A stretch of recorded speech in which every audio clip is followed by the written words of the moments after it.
All right, so Donovan has the hiccups. My voice is gone because I've been sick for a week. And we're here to rank the best shooting guards in the NBA. Let's get into it, I'm man. sick to my stomach, bro. There's really not. There's just nothing to say. We are fighting. The title says it all. Exactly. Listen, we're fighting through everything. Yeah, but like I said, week 2 of TD3 ranking season 2024 is here. Last week, you guys saw us do the top 30 point guards in the NBA. I think it was a pretty good rankings. It was very calm. You know, normally we argue a lot. We have a lot of disagreements. We were very in lockstep there. I think the biggest disagreement was Mo underrating Fred VanVleet, which whoop-de-fucking do, you know? No, whatever. definitely it's Kyrie Irving being or Derek White being better than Kyrie Irving on Donovan's list. That was nasty for sure. See, we had a couple weird ones. But this week, listen, shooting guard is the weakest position in the NBA by far. Our lists are surely very different, and that's going to lead to a very good conversation. I expect this one to be far less tame. Ooh, and I already know. It, bro. I'm calling my shot right now. Last week, I knew that Mo's number 24 was going to be a terrible ranking. I'm guessing number 8. Your eighth ranked shooting guard is going to be stupid this week. So okay, you guys already know. Remember that, and then when we get to number 8, comment. So, man, if you're watching on YouTube, do us a favor, drop a like and subscribe. Audio platforms, leave us 5 stars, leave a review, all of that. Let's get straight into ranking the top 30 shooting guards in the NBA. The cranium is crazy. Oh my god. I mean, I really don't know what to say. Crayon eaters rejoice. So like usual, we're going to do this in blocks of 5. If you guys haven't seen any of our rankings before, we start at 30 and make our way up to 1. You know, going 5 by 5. We all take turns reviewing our lists and debate it piece by piece.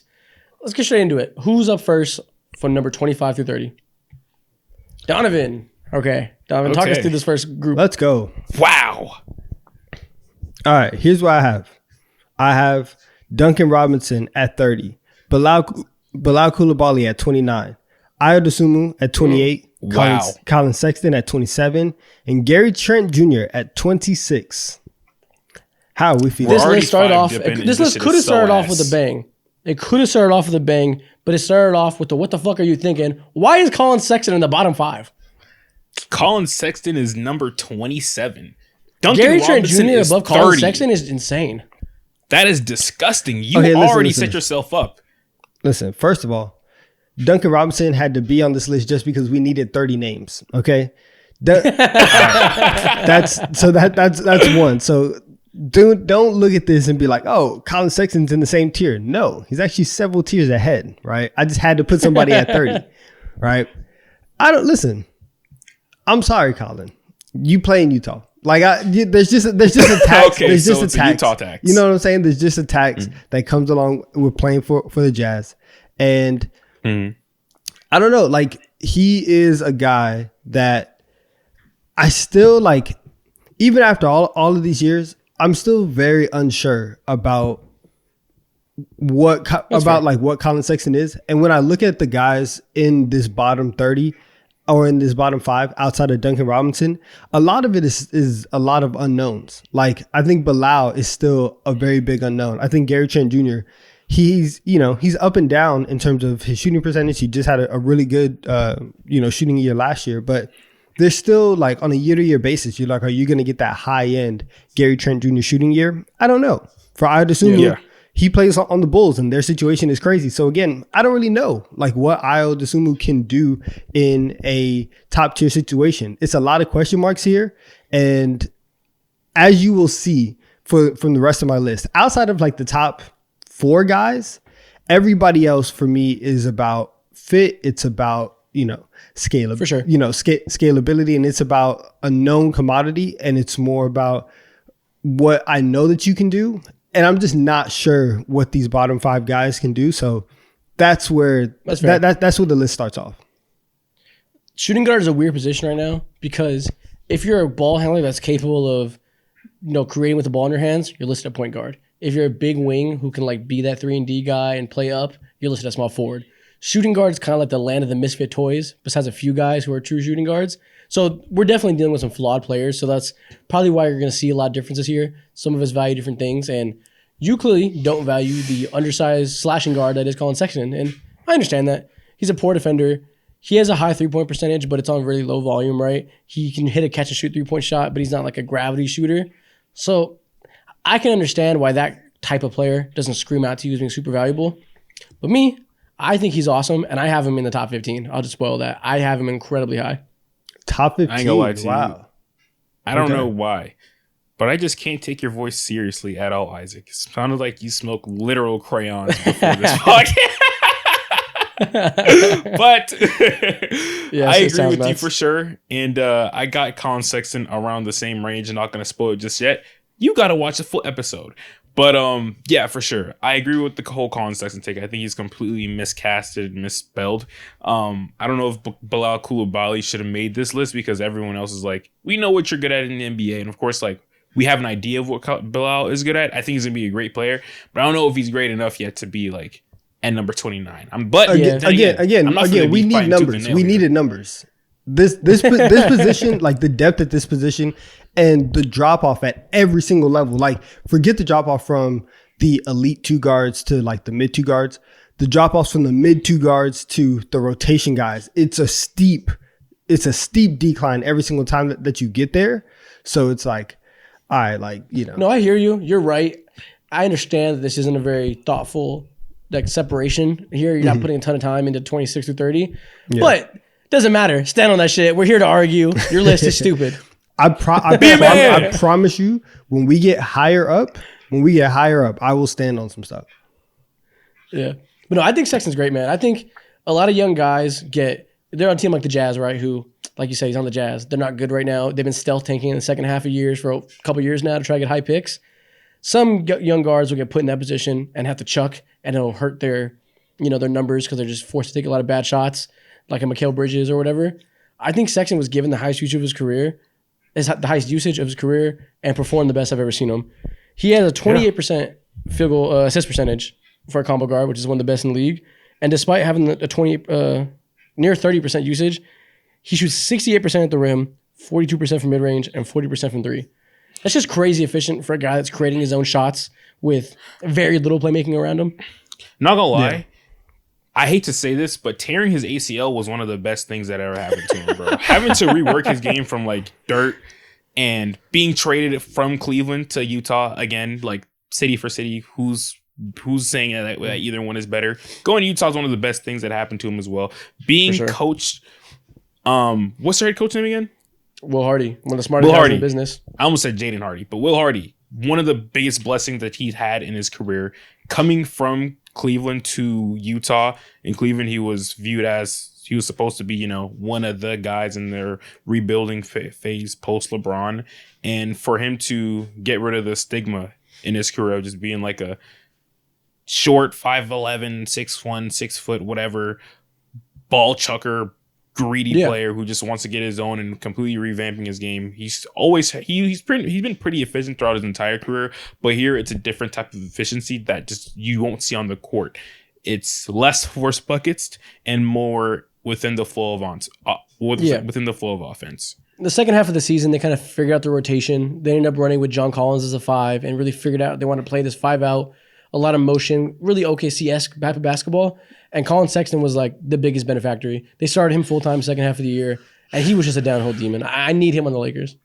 You keep on saying this, but good luck. I want to speak into existence, man. He'd be so perfect on the Lakers. That's hilarious, man. But I mean, who's next up in this tier? They're not getting anybody. Who are we roasting next? Give it up. All right. Yeah, who's next? I hope it's me. Cool. All right, before we read down my list, first things first. Need to be clear, you guys cannot chaticize me today. They got me working on my birthday, y'all. All right. So, with that being said, happy birthday, Mo. We forgot to say at the top of the show. This is coming out in like 2 weeks because we're stockpiling episodes ahead of Donovan's wedding. So, today, as of July 9th, happy birthday, Mo. Thanks. Oh, shit. If I have one birthday request, like actually dead ass, I need like 10,000 likes on this podcast. 10,000. We need 10,000. You're laughing at Crayon. Did you hear that shit? He's laughing at you. He acts like that's unattainable. He don't know y'all like I know y'all. He's not My in the bad. trenches like I'm in the trenches with y'all. If Do you're that still shit here, right now. comment happy late birthday, Mo. Thanks. I appreciate it. If you're still At here, 30. 10 minutes in. But you're prefacing all this. That is not going to let you get away with the shit list if it's shit. I just want to let you know. All right. 30, Ayo Dosunmu. 29, Caleb Martin. 28, Cam Thomas. You deserve an appearance for the tank job that he's about to do for Cooper Flag. 27, Duncan Robinson. And 26 is Bogdan Bogdanovic on the Atlanta Hawks. Okay. Cam Thomas was my first cut. I'm cool with him being in, though. I honestly, for who I have at 30, I probably should have put Thomas in because why not? Just because. I forgot about Caleb Martin. That's not somebody I really considered. That's interesting. We putting Caleb Martin as it's a hard two guard. to gauge. I guess. Yeah. I don't know. I've always I think looked at him he as was like listed a at that. forward. I didn't know. Yeah. Okay. I mean, listen. If he's a two guard, okay, yeah. Even I'm if cool he with makes that. your list, then yeah. He wasn't going to make the small forward list either way, so let him be a two. Let him get on the list. That's fair. That's fair. That's hilarious. Okay. Yeah, exactly. But yeah, like I think I know already probably for you guys, Bogdan Bogdanovic didn't make your list. One of the better shooters in the league. Ooh, he thinks I'm doubting him. If you put him in this list, I hope you had him higher than me. But Of course I put him on this list. Have you seen the shooting guard position? Bogdan is certainly top 30. Dude, I look at the shooting guard position and think I could be top 50. What are you talking about right now? I'm so lying. But yeah, Bogdan, healthiest season that he's ever had over the last few years in his Atlanta Hawks tenure. Sniper. Duncan Robinson made the leap as a shooter.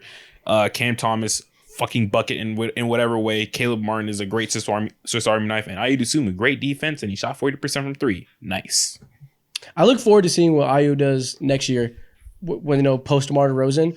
He's such an interesting player. He's like hyper efficient. He has like a 59% true shooting. He's incredibly efficient, but most of it's not self-created. Like he shoots incredibly well at the rim and on low volume, incredibly well from three, low volume. It's just a weird player because he plays off of so many other perimeter guys there and fills in the holes, but he does that so well. So I really want to see how that scales up with more usage. It's gonna be interesting. He Man. hasn't had the ball in his hand since he was in Illinois, so we'll see. This is gonna be such. It's gonna be such a weird year for Chicago. But yeah, Yeah, it's going to be very strange. What's your lineup going to be?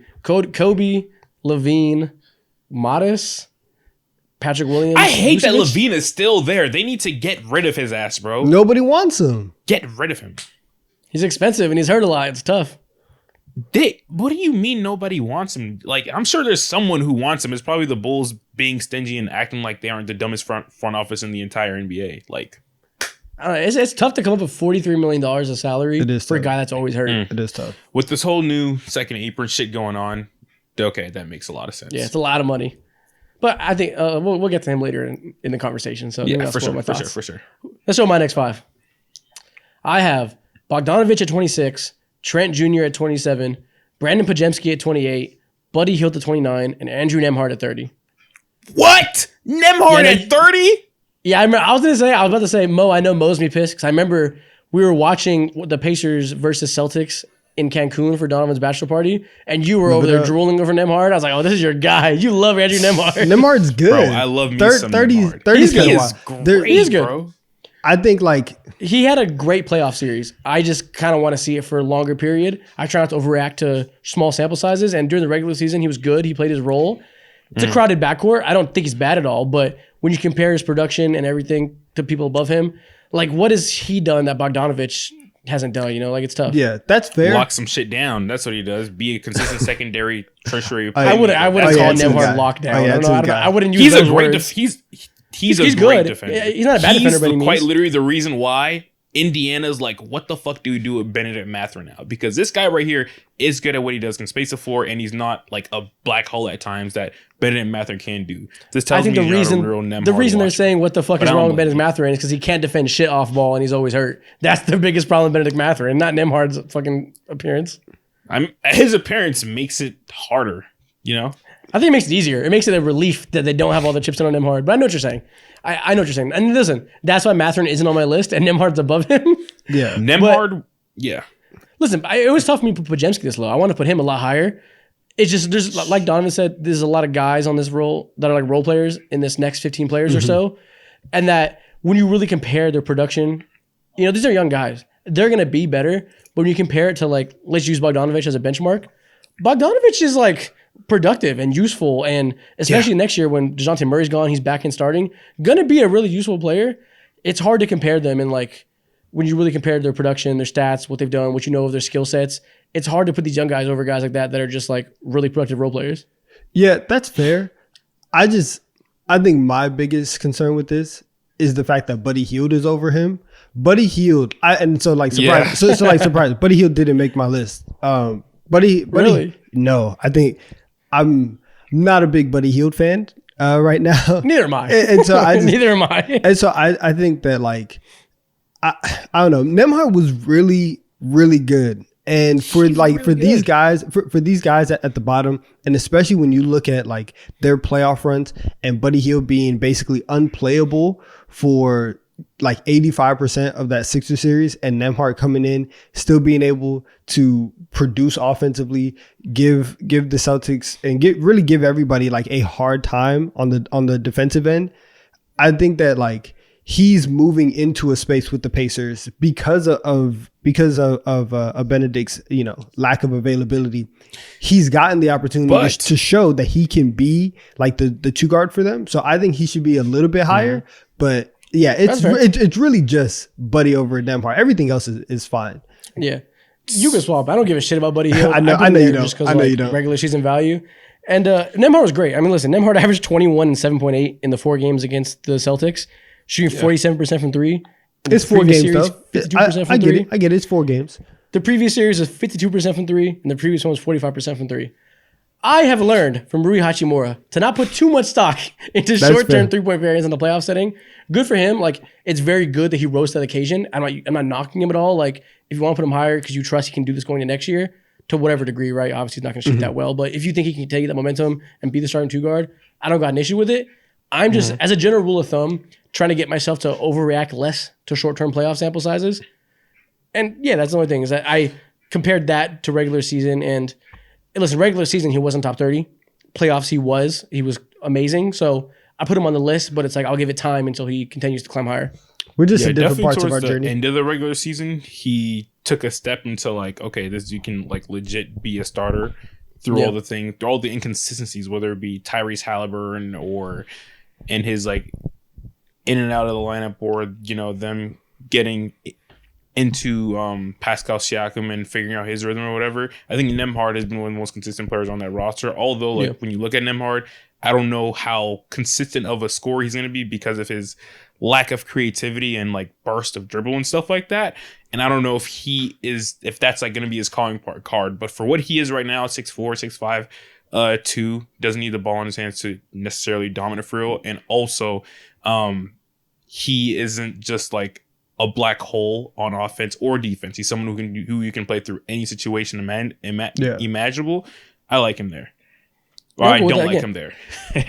Again, he went from 35% from 3 to fucking 50. So I try not to overreact. But if you believe he's taking that step and the playoffs was like a sign of that, and you want to project that part of it, I'm totally cool with that. Because while our list is what they did last year, there's going to be some element of projection, right? You're going to have to do some part of, doing that. So I'm totally okay with that if you want to put him a little bit higher for that reason. Facts. Nembhard. I'm here your for guy. you. Yeah, you're the biggest. This man better be an all-star the way you're talking about him. He better go nuts next year. It's always funny because last year this was you with Mathurin. Every year you pick a random Pacers guard that you're like, my guy. Was it? Yeah, actually, I was kind of high on Mathurin. I think I had him like disgustingly high on our last year's list for sure. I don't know why. Hey, you know what? I'm willing to bet you did the same thing with Nembhard this year. We'll find out. No, Nembhard's a different case though, because he's actually like a useful player. Sorry, damn, that sounded crazy as hell. But Benedict Mathurin's useful, just like in other lights of life. But Nembhard on the basketball court, I see shades of Drew Holiday. I'm not out on Mathurin yet. I'm not out on Mathurin entirely. I'm pretty good before he got hurt. His team overall, he was good, but I don't know how he looks with Siakam and Tyrese. This is a Pacers podcast now. See. Facts. All right, let's go next tier. Let's move to the 21 through 25. First up, we got me. Okay, at 21, I have Klay Thompson. At 22, Grayson Allen. 23, Cason Wallace. 24, Ayo Dosunmu, and 25, Duncan Robinson. I like Duncan Robinson more than y'all do. I think he's pretty good now that he can put the ball on the ground. He has good percentages attacking the rim. Obviously, the 3-point shot is back. he's not a great defender, but he's 6'7", and he's not absolutely terrible off ball, which is like, to be a competent off ball defender is like to go from being terrible to like, fine defensively. That's always the biggest difference. I view him as close to neutral defensively. I like what he brings to an offense a lot.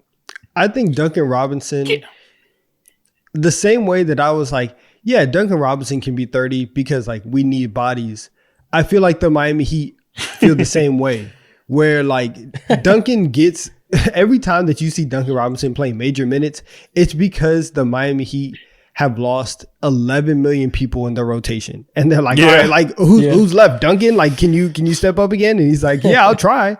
But like when people are there, like he try. You know what I'm saying? Like he averaged like 12 minutes in the playoffs this year. Like they were also still hurt. And they still were looking at Duncan Robinson like, no, we cannot go down that road. I think that Duncan Robinson has shown flashes, and I do want to give him credit for improving, because if he didn't do all the things that you said, he definitely would not be like an option to be a rotation player. But I don't know. I think Duncan Robinson's value is very much tied to the fact that he plays for the Miami Heat and people get sick and hurt all the time over there somehow. And so he just steps in and he, works and grinds and does all the Heat culture stuff. But I don't know. Not gonna lie.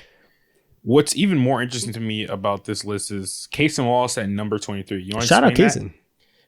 I think he's so underrated. I think he is incredibly underrated in the talk of the rookies this year.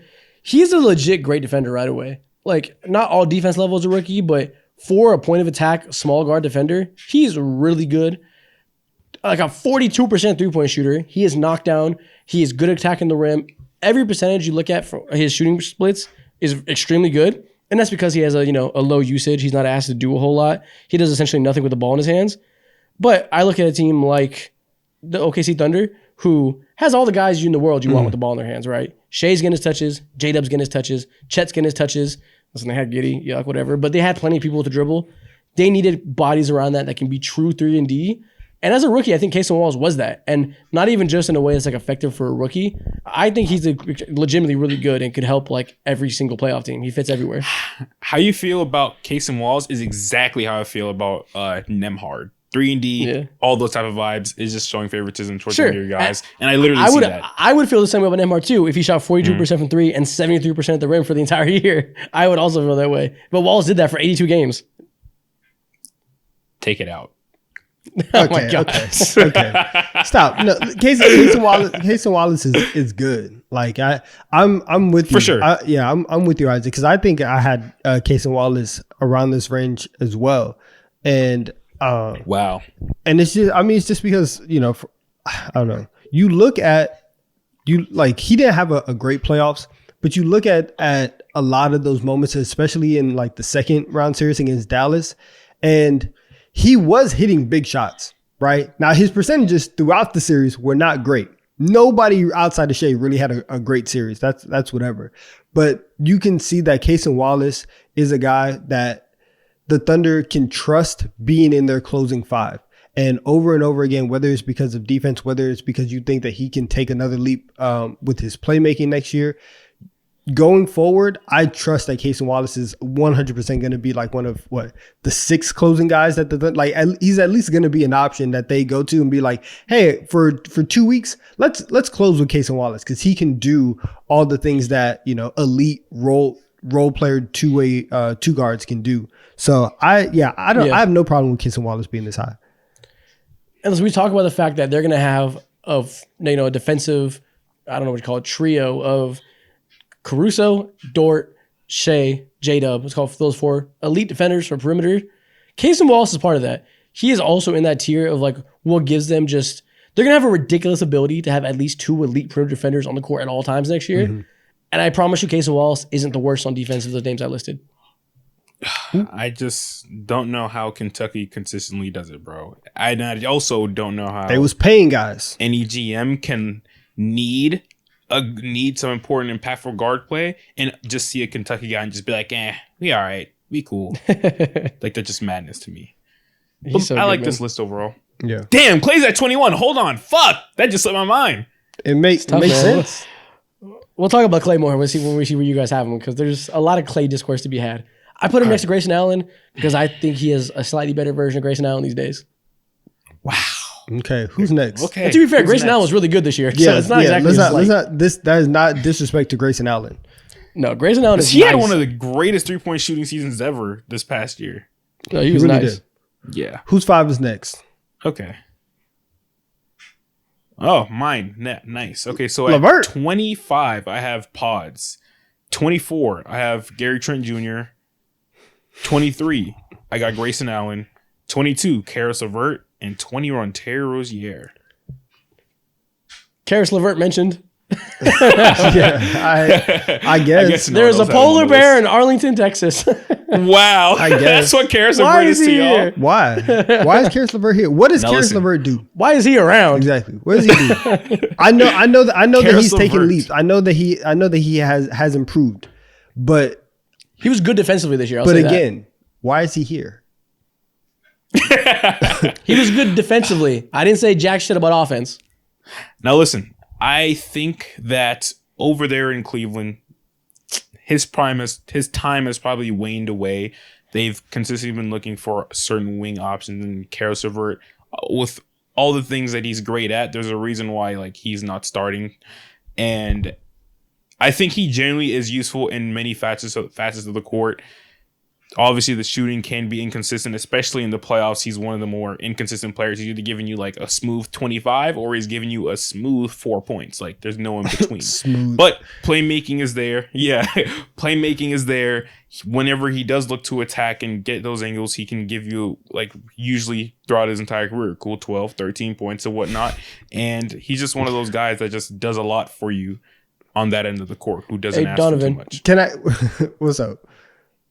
So a league average effective field goal percentage is about 55%. 55. Okay. What do you think Karis LeVert had in 2023, 2024? Ooh. I mean, if he's the 22nd best shooting guard, you would think, he's kind of average. I'll go, 50% for Karis LeVert? Average guy? 48%, the same percentage he's had for 5 of the last 6 years. Yeah. He is not efficient at all from any point on the court.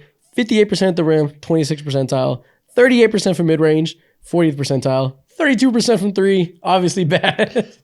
He takes shots and he misses shots. That's kind of his thing. Mo, your entire description of Karis LeVert, it honestly took me back because it sounded like me 2 years ago when I was trying to justify RJ Barrett being like a solid player. You know what I'm saying? Like everything. No, Karis LeVert is solid. No, but you were like Your team is not No, worse. but you were with him on saying, your but you were like, roster. sometimes he might give you like a smooth 4 points, but he can do some things. He'll score 13 or 15 points. That's exactly what I was saying about RJ Barrett 2 years ago. And you would not have looked at RJ Barrett in that same light. Listen, everybody's gonna have their guy. Everybody is gonna have, Whoa! I'll be damned if you call Karis LeVert my guy on the goddamn podcast. Don't ever That's your say that in mans. a million, That's 2 your million mans. years. No, that's your man's. no, he's not. I think he's a good player. I used to love him back when he was on the Indiana Love. Pacers and he was hooping. He was giving him Hey, Donovan, Love. Hey, what? what did it say about the don't old know. days? listen, they're the old days. They're the old days. They are. They're the old days. We're talking Karis about LeVert is useful, Brooklyn man. Nets, Karis LeVert. Good Oh Lord. my goodness. Karis LeVert. Maybe now looking back at it, if I was to put him lower, maybe I would have him around 24, 25 because all those guys can hit open shots, pods a little bit more consistently or whatever. But the other side You're of the thinking with the court, high schooler's brain. no, how? It's just LeVert is useful. all right. Yeah. The game's He's about useful. a bucket. Yeah. Karis LeVert can get a bucket. Yeah. Yeah, like I also 40% think, of the time. I also think Terry Rozier's too low, but we'll get to him. I have him Yeah. a decent amount higher. Yeah. Yeah, I wanted to put him higher, but obviously he didn't end the season pretty well with the Miami Heat, whether it be like injuries It was and rough. still getting into like the funk of things. So that's like, I think more so was just like memory and what I last remember him doing. Back when he was in Charlotte, hooping. Completely different player for obvious reasons, different environment and whatnot. And over here, injury riddled, wasn't the most efficient and just didn't live up to the expectation at that moment. Yeah. Yeah, I know what you mean. I definitely thought about that too, but that's one of those things I tried to like not let myself overreact to. I'm like, I've had an idea of Terry Rozier for like 4 years. I don't think he's worse now because he had a nightmare 20 games with the Heat when he went to a new team midseason. So I tried to divorce myself from that, but I understand that did happen. Yeah. We'll see what he does this next season. Okay. What's Donovan's 5? Who do I have? I have Cason Wallace at 25, Pods at 24, Grayson Allen at 23, Dante at 22, and Klay Thompson at 21. Klay Thompson, the same spot as me. Yeah. Tough, man. So Mo has Klay top 20 still, which I had Klay at like 18 or so. Then after tinkering, I moved him down. He's kind of hard to rank when you think about how he played in Golden State versus how he's going to probably play in Dallas. You kind of have to project with him. And I think I went towards the low end of that. Same. I think that like, and Isaac, you talked a lot over the last like couple weeks since like the news about Klay has broken, and you're like, it's going to be different because he's playing in a system that he hasn't played in for the last 13 years. And so obviously it might look a little bit worse in Golden State because he's trying to force himself to be like the Klay Thompson of old. Yep. But at the same time, he's coming off of two major lower leg injuries. I think going to a new team where your role is going to be more defined. And guess what? It's not going to be a bigger role. Like this is not a promotion for Klay Thompson, right? He's not moving up the company ladder. Luka and Kyrie are 1 and 2, and you have a very, very specific job. And I think that the situation also in Dallas where if you have lineups with those three, somebody is going to get attacked. And Klay Thompson, being the guy that he is, he's going to try and be the defensive guy. He's going to try and still guard some of the elite guys. I don't know if an aging Klay Thompson is going to be able to do that successfully time and time again. I think that going into next year, 21 is probably safe. And for the same reason that you like Grayson Allen, I know that I had Allen 2 spots lower than Klay. I kind of wanted to put Grayson Allen over Klay Thompson just because of like he had a really good year. The one thing that kept Klay Thompson above is just the fact that it's still Klay Thompson and he still has like a gravity that a lot of shooters don't have. And so at the bare minimum, you still have to respect the name on the back of the jersey, and that'll open up a lot of opportunities. You know what I find fucking crazy? We just said all this about Klay Thompson, and you put Dante DiVincenzo below him? Yeah, that is so. That's the most shocking. Do I live on a different planet? I feel like Dante DiVincenzo is like pretty fucking easily better than Klay Thompson. What are your gripes? Dante had a very, very good year. I think with a lot of the Knicks, and it's interesting because I did put Dante low, but I do think that a lot of the stuff that we will see is, especially towards the end of the year, like a lot of the Knicks were playing out of need. And so like Dante is going to go from, this guy that had an awesome season. He's going to be the 7th man off the bench, right? We're not going to be able to see Dante play in this role. So whether it's his fault or not, going into next year, I don't know if I'm going to get this, this version of Dante who is like the sniper and can score a lot and can do all this. So like, I'm not sure about that. I don't know if it's fair for you to go ahead and penalize Dante for the depth of his team when he was like straight up balling his ass I know. You don't know if it's fair. I know for a fact it's not. That's not fair at all to him. I know. Yeah, I'm more reacting. And honestly, if we're being Dante, this is your man's right here. If we're being real, 22. If we're being real, and I will take this into consideration for further rankings, I've tried my best to not be super homer when it comes to the rankings. So I feel like I've been a little bit harder on the Knicks. So, okay, listen, when you guys see Josh Hart top 10 small forward, do not be upset, right? You've opened the door. I'm good for it now. Wow.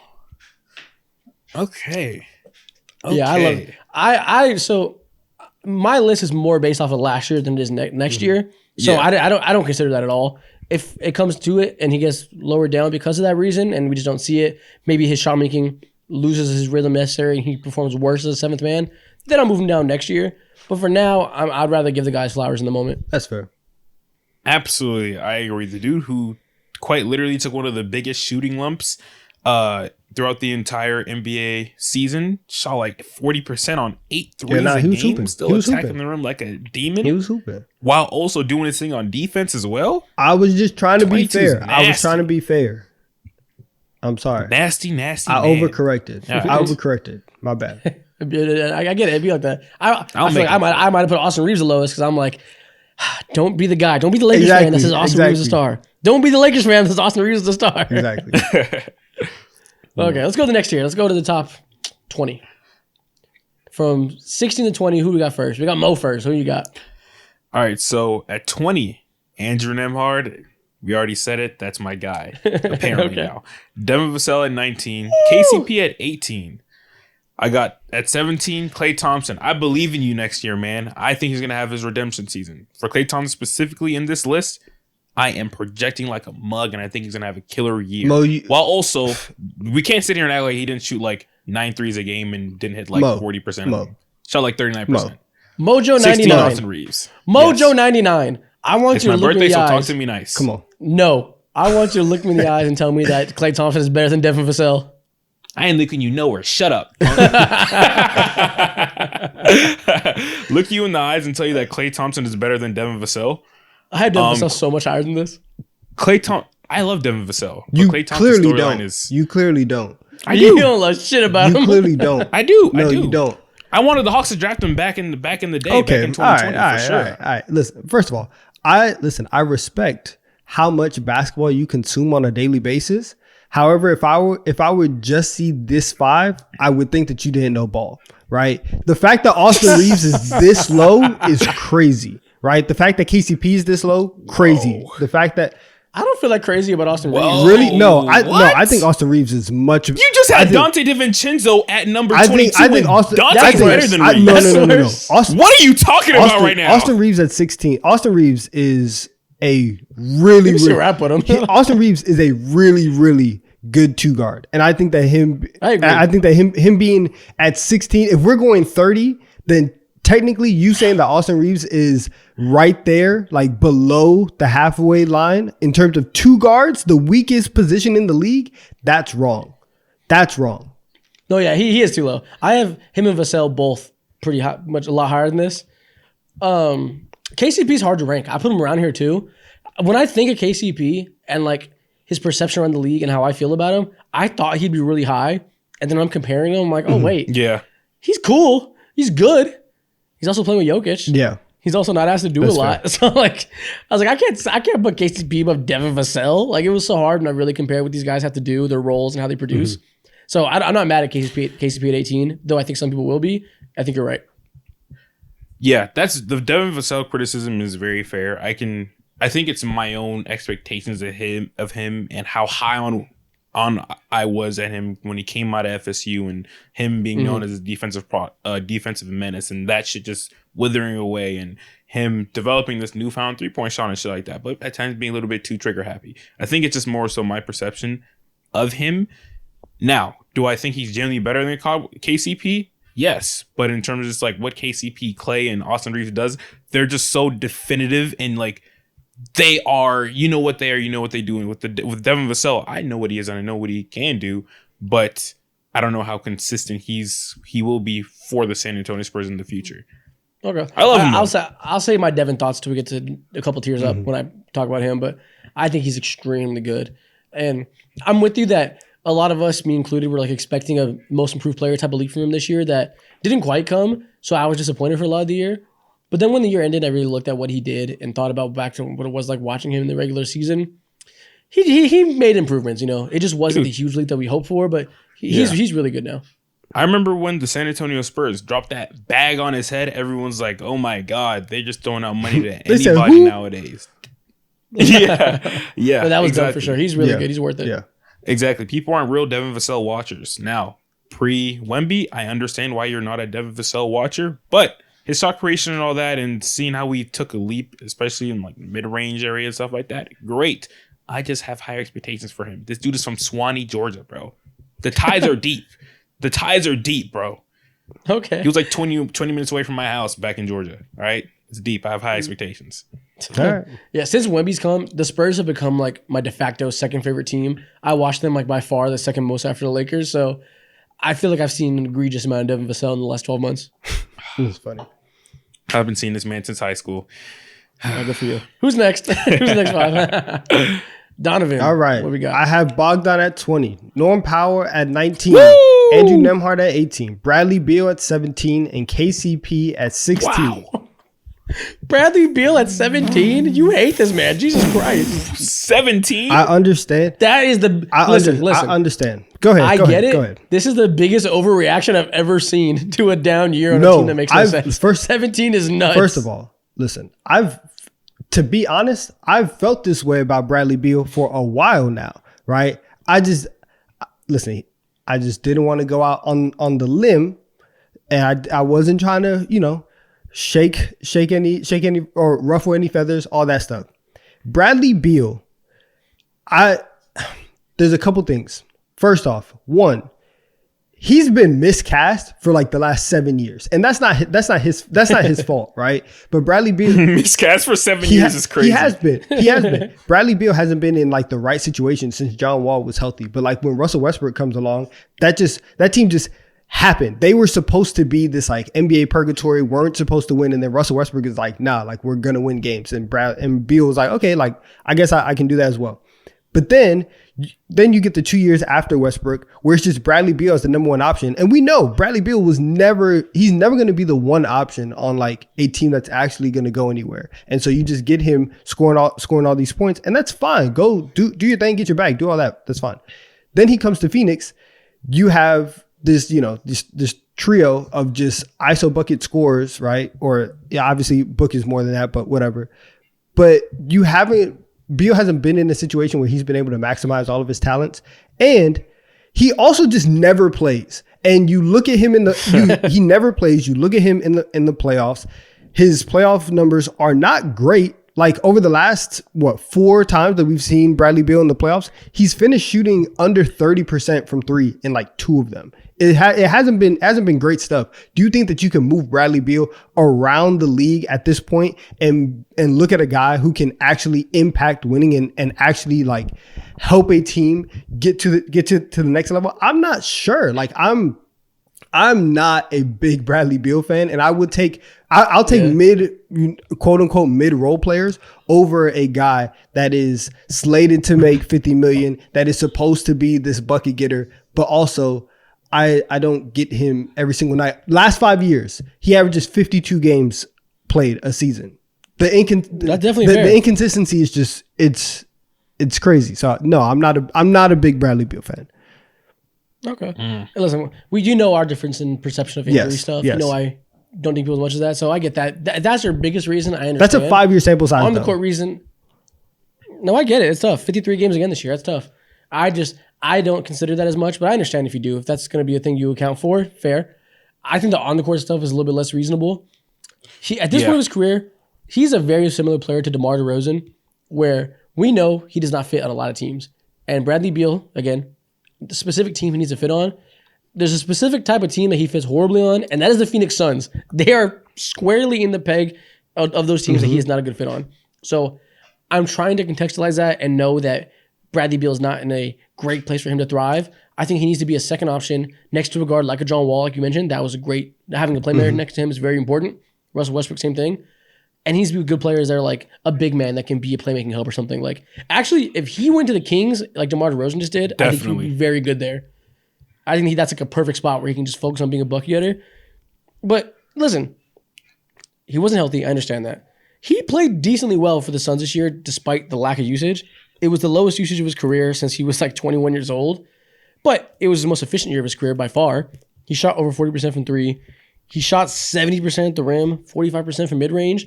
There was a point in the second half of the year when everybody got healthy for them where he was looking aggressive and was getting downhill, and the team started to make more sense. Then, of course, more injuries came. That didn't last too long, to your point.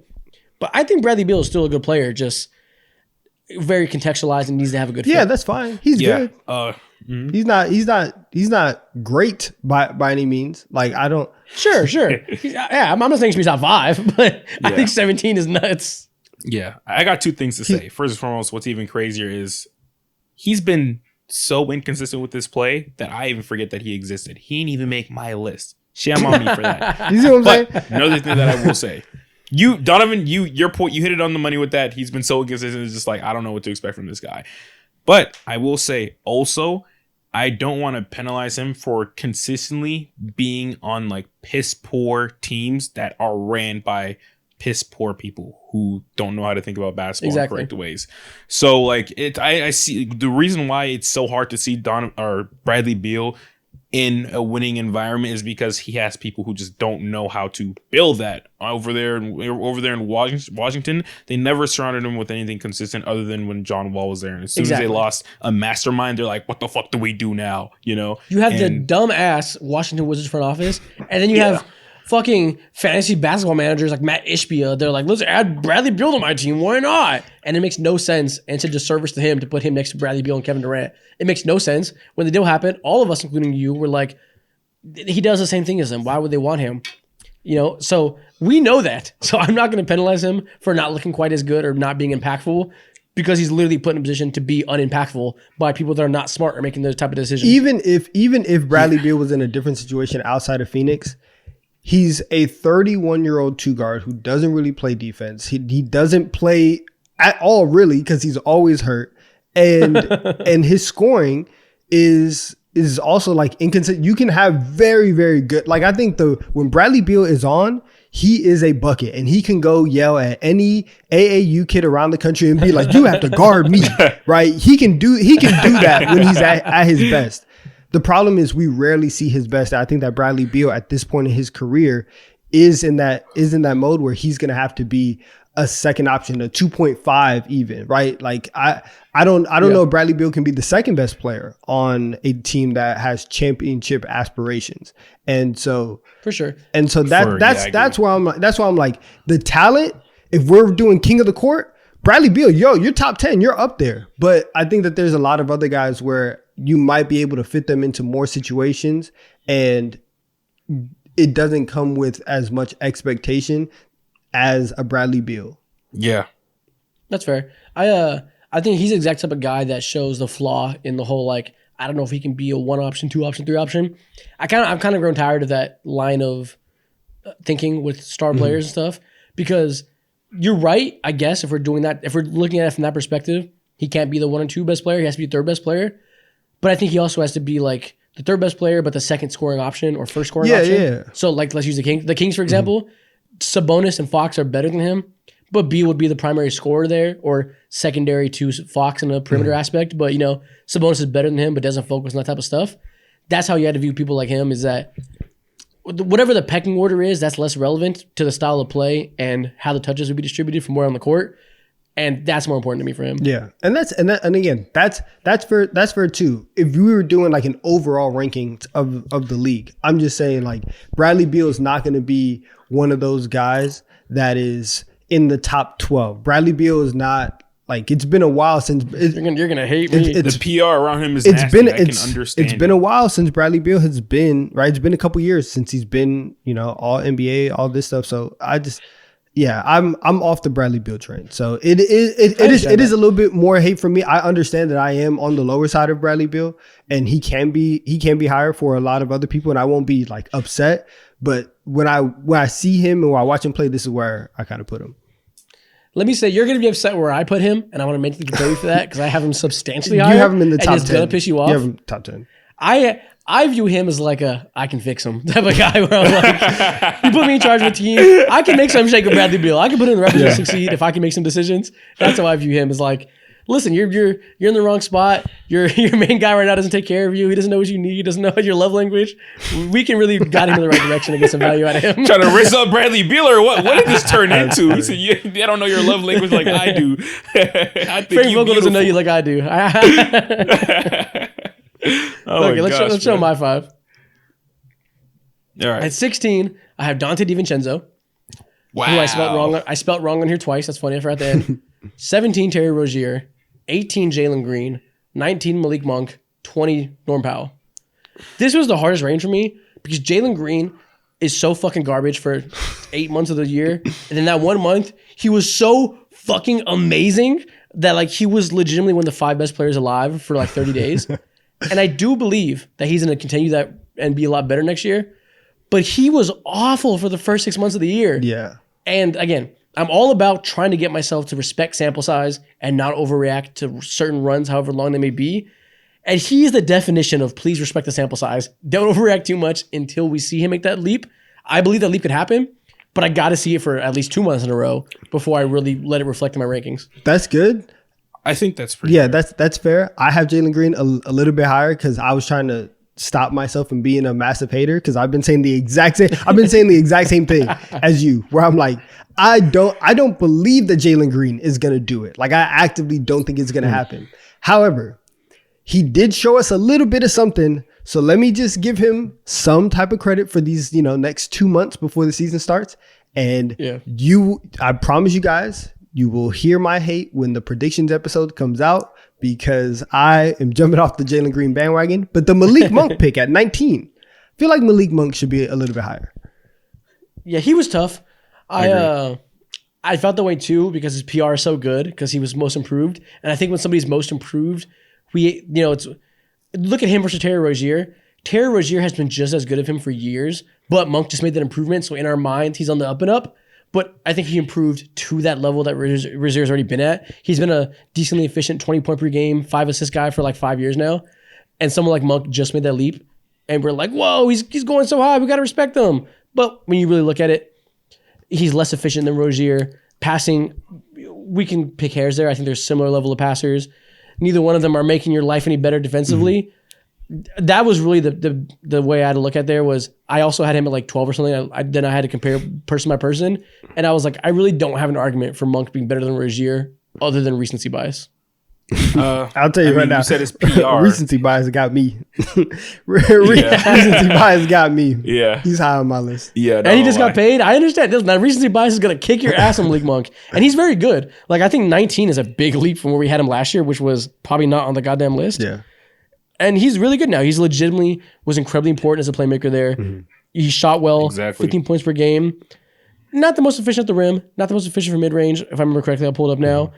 Just, I think he's a very similar player to Rozier, but slightly worse in a lot of key areas. Thanks.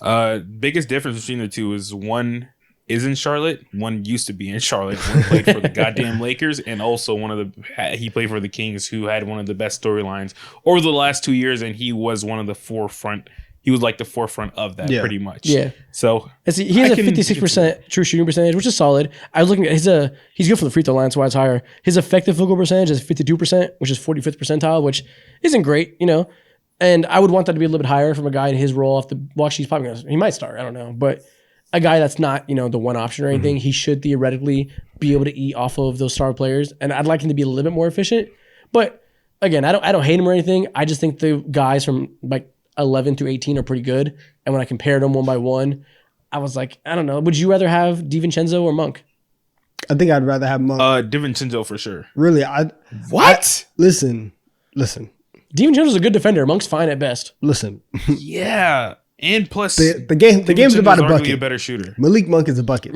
DiVincenzo gets buckets too. He does. Listen. How are you a Knicks fan now? I'm telling you, I told you I put DiVincenzo super low because I was trying to fight the Homer stuff. Again, I'm not gonna lie. There is gonna be a moment where if you guys decide to shame me, I can't even be mad at it, right? I can't even be upset because recency bias and paydays have infiltrated my mind. All right, so we'll just say that. Oh my God, bro. Wow. And honestly, if you want to flip Monk and Rozier, I'm okay with that. I think 17 through 19 is very flippable. I give Green the nod because I'm it's a 10 player stretch where you're like, yeah, okay, I can see it. Yeah. Like now I'm looking at it like maybe we could put Monk at like 17. Maybe I agree with you actually, just because Rozier's getting a little older. Okay, we can give Monk that nod. I gave Jalen Green one spot above him at the last second because I was like, am I being a hater on Jalen Green? Am I not respecting the end of season run enough? I felt like I had him like 21 or something. I was like, I can't be the guy to keep Jalen Green this low for what he just did. So I moved him up arbitrarily. Yeah. But over the course of the year, Malik Monk was better last year. Yeah. When it comes to Jalen Green, like whenever specifically when it comes to ranking him, he only has the advantage of being young and people still like believing in him. That's quite literally Just potential. on the court. If we're talking about him just for like what he did, then I'm pretty sure he would be lower on everybody's list, and he will for sure be lower on my list if we're talking about that. Yeah. But I have to look at what he did towards the end of the season when Sengun was out, and that matters for now. Yeah. Y'all, yeah. Phil, we're not going to change the graphic because I already made it beforehand, but for people at home listening, I'm going to put Monk up to 17 and slide Rozier to 18 and Jalen Green to 19.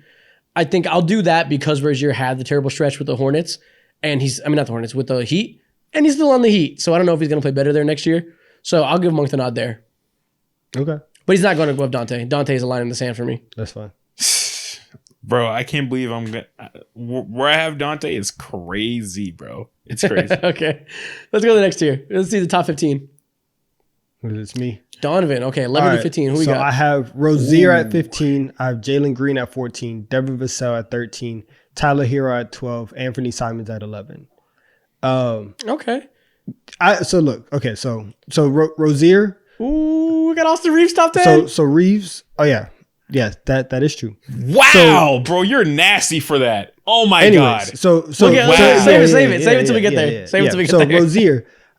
Rozier is really good. And I think like when he got traded to Miami, we were all like, oh, the Heat are super scary now. This is a perfect pickup. This is exactly what they needed. And sometimes it takes more than 20 games to adjust. And especially when you are going into a situation where your star player doesn't take the regular season seriously and he's in and out the lineup the whole time.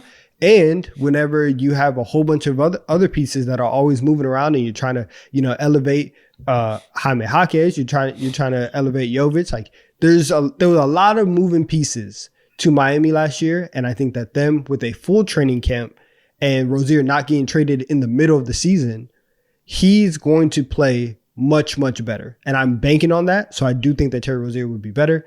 Jalen Green, again, didn't want to be a hater. He can be bumped up.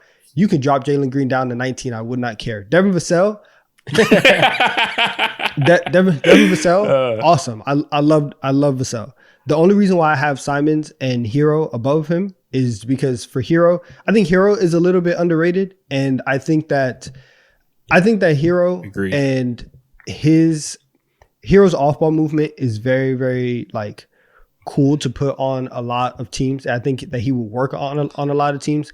And the scoring ceiling for Simons as a two guard, listen, it's up there. Like if Simons gets going and he's not in this, in this stall of backcourt players and guards where they're still trying to figure out who's the guy, and he's low key like not on the Blazers timeline, but he is in there and they don't really know what to do with him. You put him in a situation where he can be Malik Monk plus, you will see the full capabilities of Simons. So I have him kind of high. I agree. I think Malik Monk Plus is doing him a disservice. I think he can be a legitimate starting guard. Mm-hmm. I always say, put him on the Orlando Magic. Simons is taking off. He's a guy that started the season super strong and then kind of fell off throughout the second half of the season. But I also rank them highly like you did because I'm not dinging anybody for doing poorly on the Trailblazers. That team was a disaster. Yeah. It's not talked about enough because nobody watched them. They were one of the most poorly coached, just shit show teams ever last year. And he was chucking like nobody would believe if you had to actually watch those games. He was forcing because that offense was nothing in the half court. It was pathetic. Yeah. The only reason why they were slightly relevant was because of their defense. I guess Chauncey Billups did one singular good thing. But I agree with you on Anthony Simons. I think he's the type of player who can easily just find his way into one singular all-star game into his career. If he's obviously in the right situation. Yeah. Yeah, I like having Rozier a little higher than I put him. The biggest problem when he got to Miami is he couldn't get to the rim at all, really. He was very uncomfortable because in Charlotte, especially with LaMelo Ball out, just high pick and roll over and over again. That was his game. It was very traditional. Miami isn't a let our two guards spam pick and roll type of team. That's not what they brought Rozier in to do. Mm-hmm. They play through Jimmy. They play through Bam. They run a lot of off-screen things with all their shooters like Tyler Hero, Duncan Robinson, and all that. Yeah. And Rozier was asked to fit into that system, which was dramatically different from what he did with that simple-ass Charlotte offense before. He went from getting to the rim 27% of his shots to just 20%. So that's a sign of you're not getting to the rim. You can't get the easy stuff. You can't get your rhythm going. It makes your jump shot fall less because you're not seeing the ball go in the bucket a lot. Just a cycle of not being comfortable and being out of your rhythm. I can see that getting better next year, or it could not. I don't know. That's like will he fit in the system? Will he not? It's not necessarily something that just comes with time. He has to make those improvements and fit. So I'm not mad at you putting him higher, but I wasn't willing to give him too much of a benefit of the doubt. Yeah. Ending up like going from the Charlotte Hornets culture and their locker room, we know the stigma there, to like going from the least serious organization to the most serious organization in the NBA does a culture lot. shock. And I know, it's quite literally a culture shock, bro. Like you have to quite literally do your job from head to toe. And Pat Riley snatching chains. He's snatching chains off of chains. Yeah. It's like, get that shiesty off your head. Exactly. It's a huge difference. It's such a huge difference. That's Jalen why I Green had at him 14. lower. I mean, listen, I get one to respect Jalen Green and projecting. It's a bit much projecting for me for a guy who was largely ineffective over the 82 game sample size. I can't go that high. It's a lot. Listen, I'm with you. We can, again, the graphic is made, but if we were changing on the spot, we can drop him out of the top 15. Because why did I do this? I really don't believe this. Like I really. Why are you so mad I really at Jalen have Green now? been That's talking hilarious. down on Jalen Green for the last year and a half. I don't know why I put him top 14. That's crazy. My bad, guys. It's funny because I believe in him. I don't. believe in him, but I'm cautious. I'm cautiously optimistic. I don't even know what you I'm are. not. You're just like lying. I know. My bad, guys. I wasn't truthful. I wasn't myself. That's hilarious, bro. All right, who's next up? Okay. Next up is me. I have Austin Reeves at 11, Anthony Simons at 12, Tyler Hero at 13, Kentavious Caldwell-Pope at 14, and Colin Sexton at 15. Hey, man, Nice. it's time to get on the sex train. Colin Sexton is him. Once he gets traded to another team that is serious and He can wrote put that him in a before the playoff pod. atmosphere, He did. all aboard. All the fucking board. We're taking off to the moon. He for sure had that. We're right. riding the sex train How long? How long were you? all night. Okay. To the moon. Okay.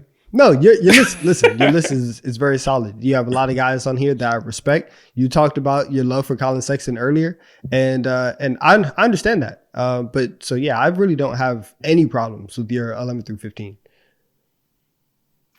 Okay, well, let's go straight to Mo then. Mo, who you got? Okay.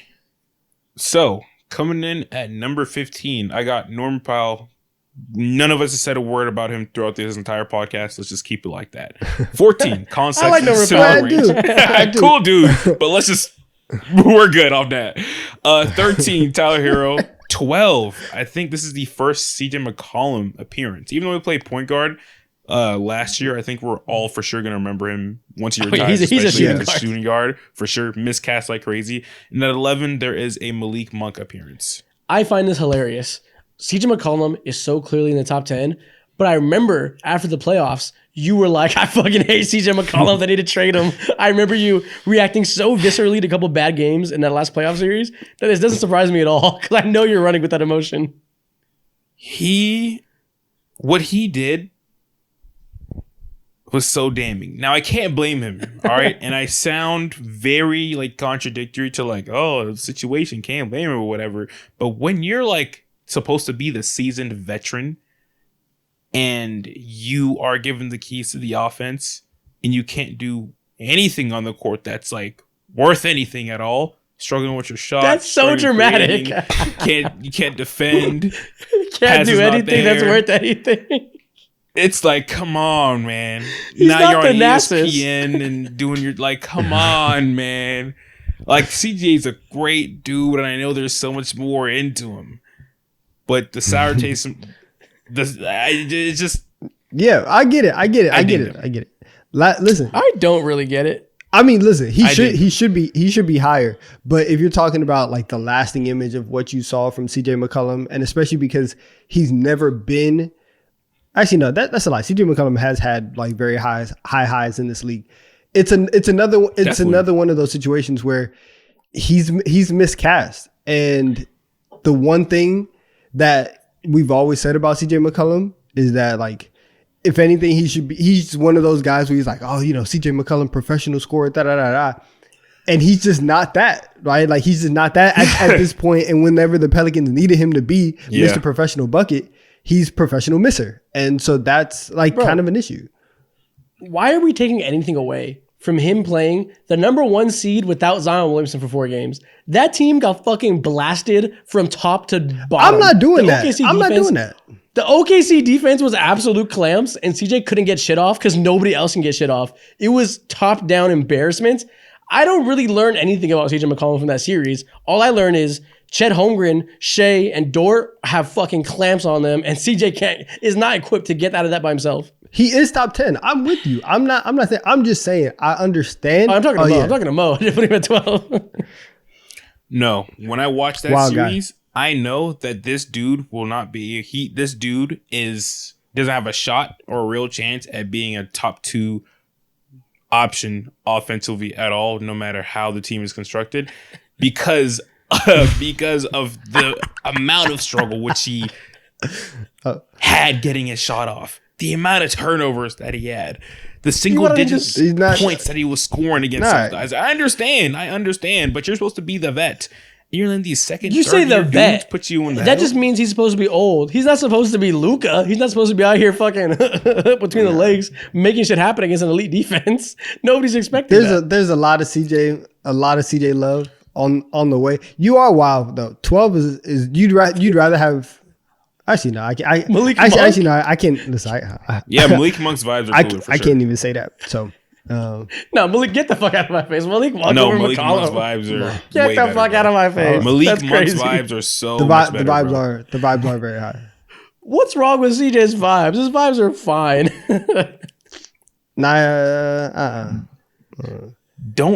Don't discount Malik Monk on this podcast, please. I like Malik Monk. I've seen some of his movies. What the fuck is he doing above CJ McCollum?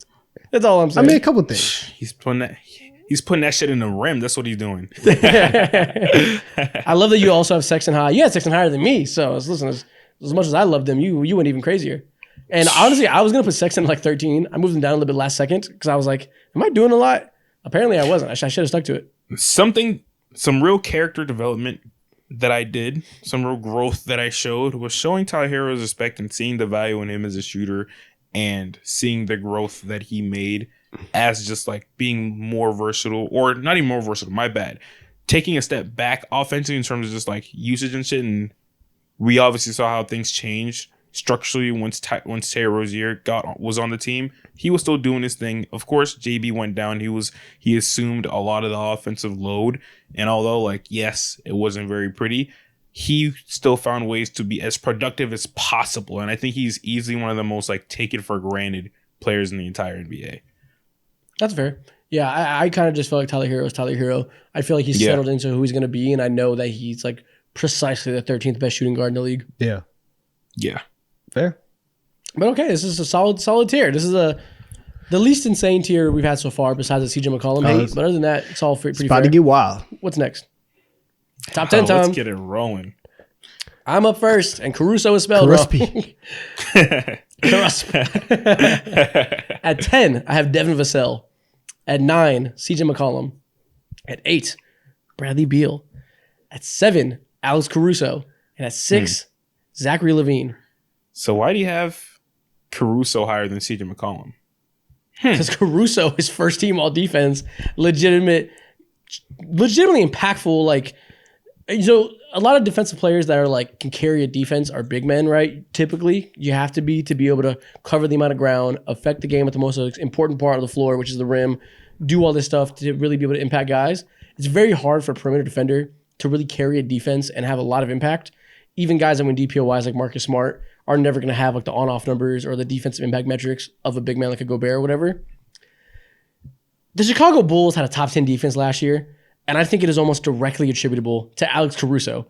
Alex Caruso is in my opinion, top 2, maybe top 3 at worst perimeter defenders in the NBA. You think about the versatility of a guy from that size, the ability to defend point of attack, fight over screens, switch on to bigger guys, defend on the wing, do literally everything you want defensively, and then be a 40% corner three-point shooter, be a good cutter, be able to run the break, do some secondary dribbling. It's like KCP where we know he fits into a team and gives you exactly what you need for a winning team. But if KCP was just like roided out and just like 5 times better as a defender, Roided out. That's hilarious, bro. like he's Roided by out far is the most impactful role player on this list. Oh yeah, I can. I don't have any real qualms about that statement specifically over there. I like this because someone like Caruso, his game travels no matter what. Whether it be like he can have an off shooting night, shoot 1 for 7 from the field, doesn't fucking matter because he's having like a superstar effect on defense, and he's genuinely changing the outcome of the game, no matter what situation he's in. So I think that's fine. Okay, I'm with Listen, that. they I'm had with that. Vucevic. They started Vucevic, DeRozan, Levine. Well, Levine was hurt, but like all these guys, Kobe White, like was not necessarily the strongest defender. This is the guys that were starting, and they had a top 10 defense. There's one good defender in this lineup, and it's Caruso, and they had a top 10 defense. That's first team. That's first team. You have to respect. You have to respect Caruso. He's nuts. Yeah. Okay. I'm with this. Okay. That's So nice. I had Devin Vassell quite a bit higher than you guys, didn't I? Hey, shout out Vassell. For sure. I had him at like 19 or something. Shout out I Vassell. think he's a great player. Devin Vassell was He's awesome. really good. Devin Vassell was quietly one of the best mid-range shooters in the league this year. They don't know. Quietly improved defensively and was very solid. They don't know. Doesn't get to the rim quite as much as you would like, but very efficient at the rim. Again, one of the best mid-range shooters in the league. I think that'll come very apparent once the Spurs are finally getting into the playoffs and getting that setting where that really is no necessary. He's nice, man. He's very well balanced. He doesn't have like the highs of a Zach LaVine or whoever else you might have above him, but just he checks all the boxes from what you want from a shooting guard, I think. Yeah. That was one singular year that he played with DeMar DeRozan did wonders for his player development. That mid-range game was, I don't want to say was always there. Showed DeMar signs, taught him everything he but knew from the base up. him making that his bread and butter on the court now is absolutely insanity to me. And seeing that be a consistent, reliable part of his game, he's found one of the things where he's truly elite at, and I think that's what he needs to continue to build off of. Now, He shot I think he shoots too 51% much from floater sometimes, range. but I love it. That's solid. 51% from floater I like range. that. That's crazy. I like that. He's a bucket. Yeah. He is a walking bucket. Who's the next 5? Show us the next Who's list. next? Mo. Cool. So at number 10, Alex Caruso. Number 9, Jalen Green. The only reason why he's there I gotta is take a because fucking of lap. straight age. All right, Age? straight up age, and what he did over the last 20 whatever games of the season. Jalen Green at number 9 is That's it. He has that type What of are you grasp. fucking talking That's about? nasty work. Jalen Number Green at 8. 9? That's nasty work. Number 8, Dante DiVincenzo. One of the best role players in the entire league. How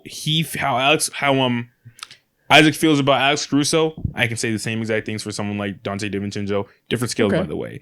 Simon's at 7 and Levine at 6. All right. Wow. What do you want to say about Jalen Green? He's not a top 10 shooting guard in the league. Like that's kind of there's no situation unless we were doing a slam dunk contest in the backyard. There's no situation that I would want Jalen Green on my team over Alex Caruso. If the goal is to win, That's if the goal is to win basketball games, I want Alex Caruso on my team more than Jalen Green. I think that's kind of wild.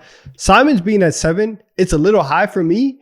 If you're like, listen, we've seen this over the years that's your guy. So like, I guess, but the real disrespectful is Caruso under Jalen Green. That's wild. Jalen Green plays good 10% of the year. Why did I put him at 14? Jalen Green plays good for 10% of the season. There's no reason why he should be a top 10 shooting guard in the league. That is crazy. Okay. This is DiVincenzo, I can obviously- respect. He's good. If you value him like I value Caruso, like you said, go for it. I love DiVincenzo. 8 is rich for my blood, but I respect it. Simon's too high, but again, I like him. That's fine. I'm not going to go crazy. Green at 9 is ludicrous. Yeah, that's kind of wild. Obviously, this is where projecting kicks in, and seeing what he did over the last 20, 25 games and whatnot helped me see a pathway for him becoming, I don't want to say a star player, but closer to that than he was the previous year, which was absolutely. We're past projecting. Throughout the entirety of the We're season. past projecting. The only way, like, we're at 2K simulations in terms of potential for Jalen Wow. Green. Like that's where we're at. That's Wow. nasty work. But You're that out on Jalen I'm Green, that- I'm even that- though We're at he the did point show where signs of I'm life. that out. we're at the point where we're talking to God. We're asking Him to guide us to the path to find God. Jalen Green being top 10 because there's no My way confession we're is existing in this yours. reality. we're seeking divine intervention. Exactly. Wow. Okay. That, if you guys genuinely lost all hope and you're selling every single pieces and bits of your Jalen Green stock, cool. I'll be the guy to go ahead and pick up a few. Am I going to put them in the, trade market? For sure. Absolutely. Because that motherfucker could bang. You never know at the end of the day. I just see a 22, 23-year-old's untapped potential starting to blossom just a little bit. Whether it be with the Houston Rockets, I don't know. Because they have a lot of shit that would going make on. sense. If we were ranking them based on like who we'd want on our team today in a draft, when you account for like long-term upside, I get that. I'm just trying to rank a little bit more like who they are today. But if that's the way you're viewing it, then I get it for sure. Like I would, if I was drafting, I'd rather have him than McCollum long term. So that makes sense. But if I wanted to win a game today, give me CJ McCollum. Yeah, all I see with Jalen Green is just a guy who jumps high and has nice hair. So that's it. If you putting that shit on too, bare minimum as well. So if you want a fashion show as well, he's your guy. There we go. All right, let's see Donovan's 6 to 10. Let's see if he gets flamed. I too. have Zach LaVine at 10, CJ McCollum at 9, Malik Monk at 8, Austin Reeves at 7, and Alex Caruso at 6. Oh my God. Y'all Two fucking things. love Malik Monk. Yo, Malik Monk is like Two that. things. Malik Monk is like that. And listen, my one He's good. I like that. rebuttal, because I already know what you're gonna say. But if they let Malik Yeah. Monk actually play, he could do everything that everybody else is. And your rebuttal is there's a reason why he doesn't play 35 minutes a night. It's fine. They unleash Malik Monk. Let him do everything else, because I genuinely think like that if they give him just a little bit more reign, we've seen him already take this level of improvement. There's another level, and that comes with just a little bit more playing time. I think there's more trust that Mike Brown can instill in Malik Monk, and we're gonna see a really, really good version of him. So yeah, I have Malik Monk at 8, Caruso at 6. Okay. Listen, I don't want to be a guy that talks down Malik Monk more than I already have, so I'll let you have it. I don't think he does anything better than Zach LaVine, and I know Zach LaVine's been hurt. I don't give a fuck about his contract when I'm ranking him here. When Zach LaVine is healthy, I think he does everything better, so I'm going to put him higher. But if you want to hype Malik Monk, I like him too. I'll let you do For it. this summer. Yeah, why is Zach LaVine so low? So low? Yeah. Injuries. He doesn't like injuries. He Yeah. made that clear. It's a yeah. How Wow, do you so- even parse that? See, I stay away but from it that. really is. But even with LaVine, like he like low key is like he's fine. He's not like super injury riddled. It was like this last season was really bad, obviously, but he's anywhere like in that like 62 kind of plus territory. But there's some inconsistencies with LaVine. I do think that like at his best, he is a very, very good scorer, and again, play for the Bulls. And I feel like even before he got there, I feel like I was on the Zach LaVine train. I felt like I knew that he would become a really, really talented 2-guard. So I give him the pass because in my head, he's more of a known commodity prior to showing up to Chicago. So I'll give him that pass. But I mean, yeah, it's this. I don't know. 10 is. It's so crazy. I would rather just have the other hearing 4 guys. discourse though. around LaVine. Yeah. What do you say? Wow, man. You'd rather have Austin Reeves and Zach LaVine on your team. Yeah. No contracts That involved. is 1 for 1. insane. You'd rather have Austin Reeves and Zach LaVine? Yeah. I would. Wow. I would. That's I insanity. would. How do we help you? I would. How do we help you? Genuinely. No. Do you know, is there a local Boys and Girls Club near you I can get in contact No, with? I just think that like Fuck that. Let's hit CVS and get him some fucking prescriptions. Cause goddamn. No, what do you see in Austin Reeves that you don't No, see I in think Zach that- LaVine? I think that's- they're damn near I the think same that- skin color. Zach LaVine has like a 40-inch vertical. Obviously, Zach LaVine's a much better shooter. Playmaking, defense, on both ends. I can look at Zach LaVine and go give me 40. He's done that plenty of times before. For Austin Reeves, he can give you 20 and you're a Here's great the- player. but We need to apply Chicago Bulls tax. But like if you are asking, here's the thing. If you are asking Zach LaVine to go get you 40 to take you to the promised land, then your team is already flawed. Like he should not be in that. He should not be in that situation. And Austin Reeves should not be. He's an explosive scorer. Austin Reeves shouldn't be in the situation either to be like, hey, we need you to go out and get 40 and do all this stuff. Okay, let's go roll by roll. Next year, the Bulls, LaVine's going to be the one option, healthy, next to the young guys and Vucevic. Do you think they're better if they swap him and Reeves 1-for-1? As a one option. I don't. No, I don't. okay. I don't. I make it will be 100% serious. I don't know if it matters. Okay. I'm being so serious. And I believe you. I believe you. Inversely, if you're the Lakers and you swap out Austin Reeves for Zach LaVine as the third option, do the Lakers get better? No. Come on, Wow. dude. What? No. Yes, they do. How do they not get Wow. better? How quickly they forget. And You said you're a Zach LaVine fan when he was coming yes, to because Chicago. I'm with you guys that Zach LaVine right now is incredibly underrated. But I also think that Zach LaVine is in this like weird tier where he also has some very high highs and some very low lows. And I think that kind of like evens its way out. And have we seen Zach LaVine play next to like, you know, LeBron and AD and something like that? And in theory, it would work. I don't know if in application it actually would. And I don't know. I think that the Lakers right now with Austin Reeves, they're doing just fine. Like in terms of a big three, I think it's okay. Could be doing better if you're asking me. I mean, that's more about 4 through 9, 4 through 10. Facts. You know, Facts. No, I like Austin Reeves a lot too. Apparently, you like him more than I do, which I thought was not possible. But I get it. I think Zach LaVine is probably just as good as he was 2 years ago, or maybe 2.5 years ago now when he was an all-star. Just like DeMar DeRozan's just as good as he was 2.5 years ago when he was really peaking. The difference is the Bulls are fucking garbage and make these players look worse when nothing about them has changed. So everybody acts like Zach LaVine is like 85 years old and just like here's the cheese touch right now. The scourge of the earth. Yeah, like why does Zach LaVine have the cheese touch? Nothing about him's changed except for the fact that last year he went to the season wanting to leave. They didn't trade him. It was dysfunctional. He did shoot poorly, so he had a bad stretch for those 22 games. And then he got hurt. And he lost a year. And that sucks. You know, he's not coming off of positive momentum, which you'd like to see. But he's not worse than Malik Monk. Worse than Malik Monk. Worse than CJ McCollum. Worse than Caruso. Come on, man. Listen, it's a prove it year for LaVine, right? I need to see it again.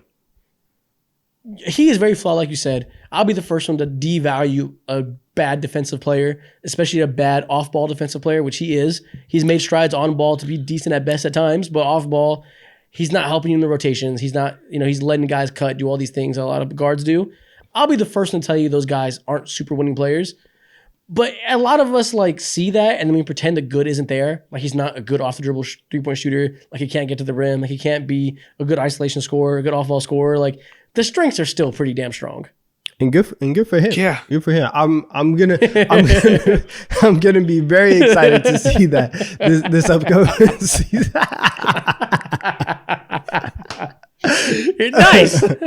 Yeah, still real strong, Zach. Good job. Good job, man. This is good. This rating for you right now is going to come back to bite you in the behind. Okay, for sure. Dude, we just saw him a couple years ago different. put up That's like fine. 27 and 24, like That's over fine. the last few years. That's fine. I love how insanely different our lists are. This might be the most different list in T3 history. And you know what? And here's why. Because all of it is valid. Because after the top 5, the 2 guard position is weak. It's weak. Okay? And so you can do whatever you want. It's fine. Remember at the top of the show, Donovan said, Mo, your number 8 pick is going to be stupid? It was Yeah, what do you think now? What do you think now? You really think that's stupid? You have Austin DiVincenzo's way better than Austin clearly, Reeves. What are we? I closed my eyes. I closed my sure. eyes and took a shot. If I had my eyes open, if I saw the list, maybe I could have made a better prediction, but that wasn't the case. He would have said number 9 and he would have been exactly. right. You can't win all the no, time I in mean- deal no deal. You don't pick the right case every time. It's fine. But to be fair, it is fucking dumb to put DiVincenzo at 8, I think. Definitely is too not. high. No. That is If too you high. have Caruso at number 7, DiVincenzo at 8 is completely valid, mean, considering the shooting leap that Caruso's he took, first- and also bro, all Caruso the is defensive like- things that he does as well. Crusoe's is first team all defense caliber. DiVincenzo is a great defensive player, but he also No. shoots 8 threes a game and He's nowhere puts up close to and first it's at team all 40%. defense level.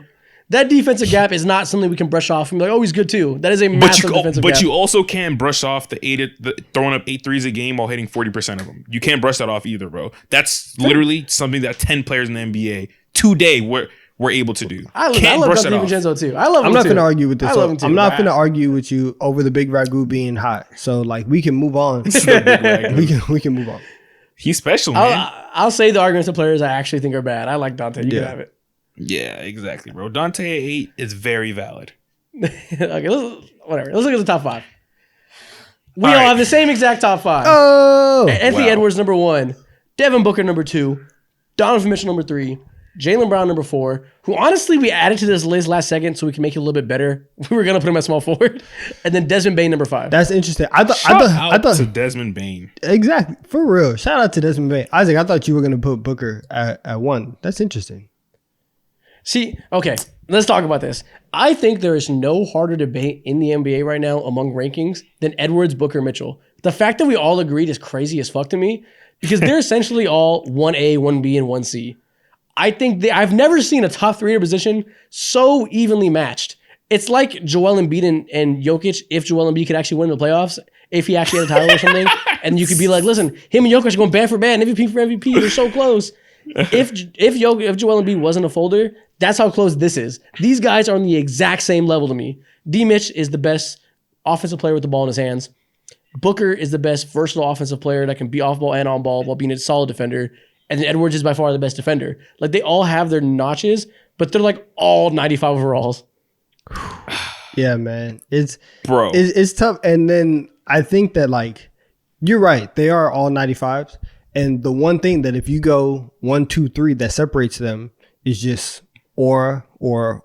And like it just gets lower as you go down the top 3. But like you said, that's the one reason why I put Edwards at 1. It's just I think that when they're all at their ceiling, and it's crazy because Booker and Mitchell have hit like crazy ceilings, but there's a two-way just like lock-in thing that Edwards can get to where you see him at his best and you're like, is this the best player legitimately? Is this the best player in the league? Right. I guess like if Jokic is here, then no, but like, is this a guy that is going to be, you can definitely feel yeah. Like it feels different when you're watching Ant. I don't necessarily feel that way. I understand why you say that. I think that's an overreaction to an aesthetic that we like from star players. When he's So at his strongly. best, I'm saying like when he's like like the mid range jumper is falling as well, right? He's efficient, scoring, all that stuff. Like you're like, okay, this There's some crazy. Kawhi there. When you watch him play defense and the jumper falls and be athletic in the rim, there's some vintage Kawhi Leonard vibes there for sure. And honestly, I basically ordered them in level of defensive impact. Yeah, that's fair. It hurts so much though to put D Mitch at 3 because he's so underrated and he torched that Celtics defense that had everybody else in hell. He gave them 30 points per game in his sleep. He's gotten better as a passer. I think him and listen, for years I've said Devin Booker's a pretty substantially better passer. D Mitch has improved. They're close to neck and neck as passers there. Like D Mitch is insanely underrated. One of the best off the dribble scorers. One of the best live ball creators for him and others. But man, these top 2 guys are so fucking good. Wow. Oh man, Wow. it's so crazy. It's so crazy. Because over the last few years, D Book and Donovan Mitchell have been in consistent like 1 or 2 rankings and stuff like that. And going back to what Donovan said, like at times when you watch someone like Anthony Edwards, it does feel like, yo, like is this dude like the best player in the NBA with the impact that he's making across all levels of the field, whether it be his 3-point shooting, whether it be his defense, finishing at the rim, and just like wreaking havoc in every aspect of the game. But with what Devin Booker does is just such a methodical way, and he's easily the best pure shooter here. But then when you look at someone like Donovan Mitchell as well, so consistent, concise with his moves, and obviously he's not the most athletic because Anthony Edwards is there, but his athletic ability does give him a notch above Devin Booker. So it's just like it's hard to rank these three for sure. I kind of want to. So what's crazy is I think there's a pretty good argument for Edwards being 3. I think you either put Edwards 1 or you put him 3. If you go 1, it's because we buy in the defense being legit, and we buy into him being this guy that can translate in the playoffs and have these ceilings that you live with the downsides, because even when his shot isn't falling, he impacts the game defensively more than the other two guys do. But we're really glossing over some weaknesses and some inconsistencies there that some of the other guys might not have. We're really giving him credit for his strengths and kind of ignoring the weaknesses. Yeah. So if you don't want to do that and you don't want to glaze like everybody else does, hold on. I will stop you right there. I will stop you right there, because even if his shot is not falling, he can affect the game. His defense travels. That's like the biggest thing, and that is something that I can't say about Devin Booker and Donovan Mitchell. When the shot is not falling, of course you can. I think they're both better facilitators than Anthony Edwards, and if you want to use that, great. I can agree with that for sure. But the defense travels no matter what, and I think having complete control on that end of the floor, when all levels of defense, at that matter of fact too, I think that's why there's no real argument for him to be put at number 3. Yeah, and I agree. That's why I did it, but one could argue that we're giving him a little bit too much defensive credit and ignoring the flaws, especially in the regular season. And one could argue that we're overreacting to like a great 2 weeks in the playoffs where he became Michael Jordan. And that's not, like I said, I've been saying all this. I don't want to overreact too much to small sample sizes. And one could argue that we are. And one could argue that the other two are better offensive players pretty noticeably. Yeah. I think that's fair to go ahead and say that I'm so happy we're in lockstep. lockstep. Donovan Mitchell might be that much better it's tough, man. or offensively for sure. I'm not mad at any order. Like Devin Booker is so good off ball. He's another guy that we need to give a Suns tax to, because the Suns made him a point guard because they saw that he's low key a good passer, and I think that was fucking dumb and that was bad for him, because he's so good as an off ball scorer and a secondary passer that to make him be the lead ball handler, I think is like, he can do it, but I think it's not the best use of his skills at all. And I need him to play with a point guard again at some point of his career. Because people don't forget what he looked like with that last year when CP3 was still good, when he was on the MVP ballot. Devin Booker is incredible at his free peak. book. Fake MVP ballot. That was such a last minute thing. Yeah, it was dumb, but like whatever. He was great. Like, he had it was there. I don't want to hear jack shit from you, Mr. MVP PG, about that. But I agree, it wasn't a significant MVP vote. But the he was great that MVP year. PG thing was so much realer than Devin Booker's MVP ballot, bro. We are not doing this. Wasn't exactly he the same level of real. It was exactly the same level of real. No, wasn't Devin Booker at like number 5 a couple years 4 ago? Oh, PG was 3. Kiss my ass. Great. He wasn't playing with Prime. He gets Prime Jokic. You'll be number 1. Nasty work. Oh, man. Yeah. But so some people are going to say, Celtics fans, I should say, are going to be upset we have Jaylen Brown at 4 coming off a Finals MVP. What do you say to those people? Jaylen Brown is clearly a couple tiers below that's why I said Edwards, Booker, and Mitchell.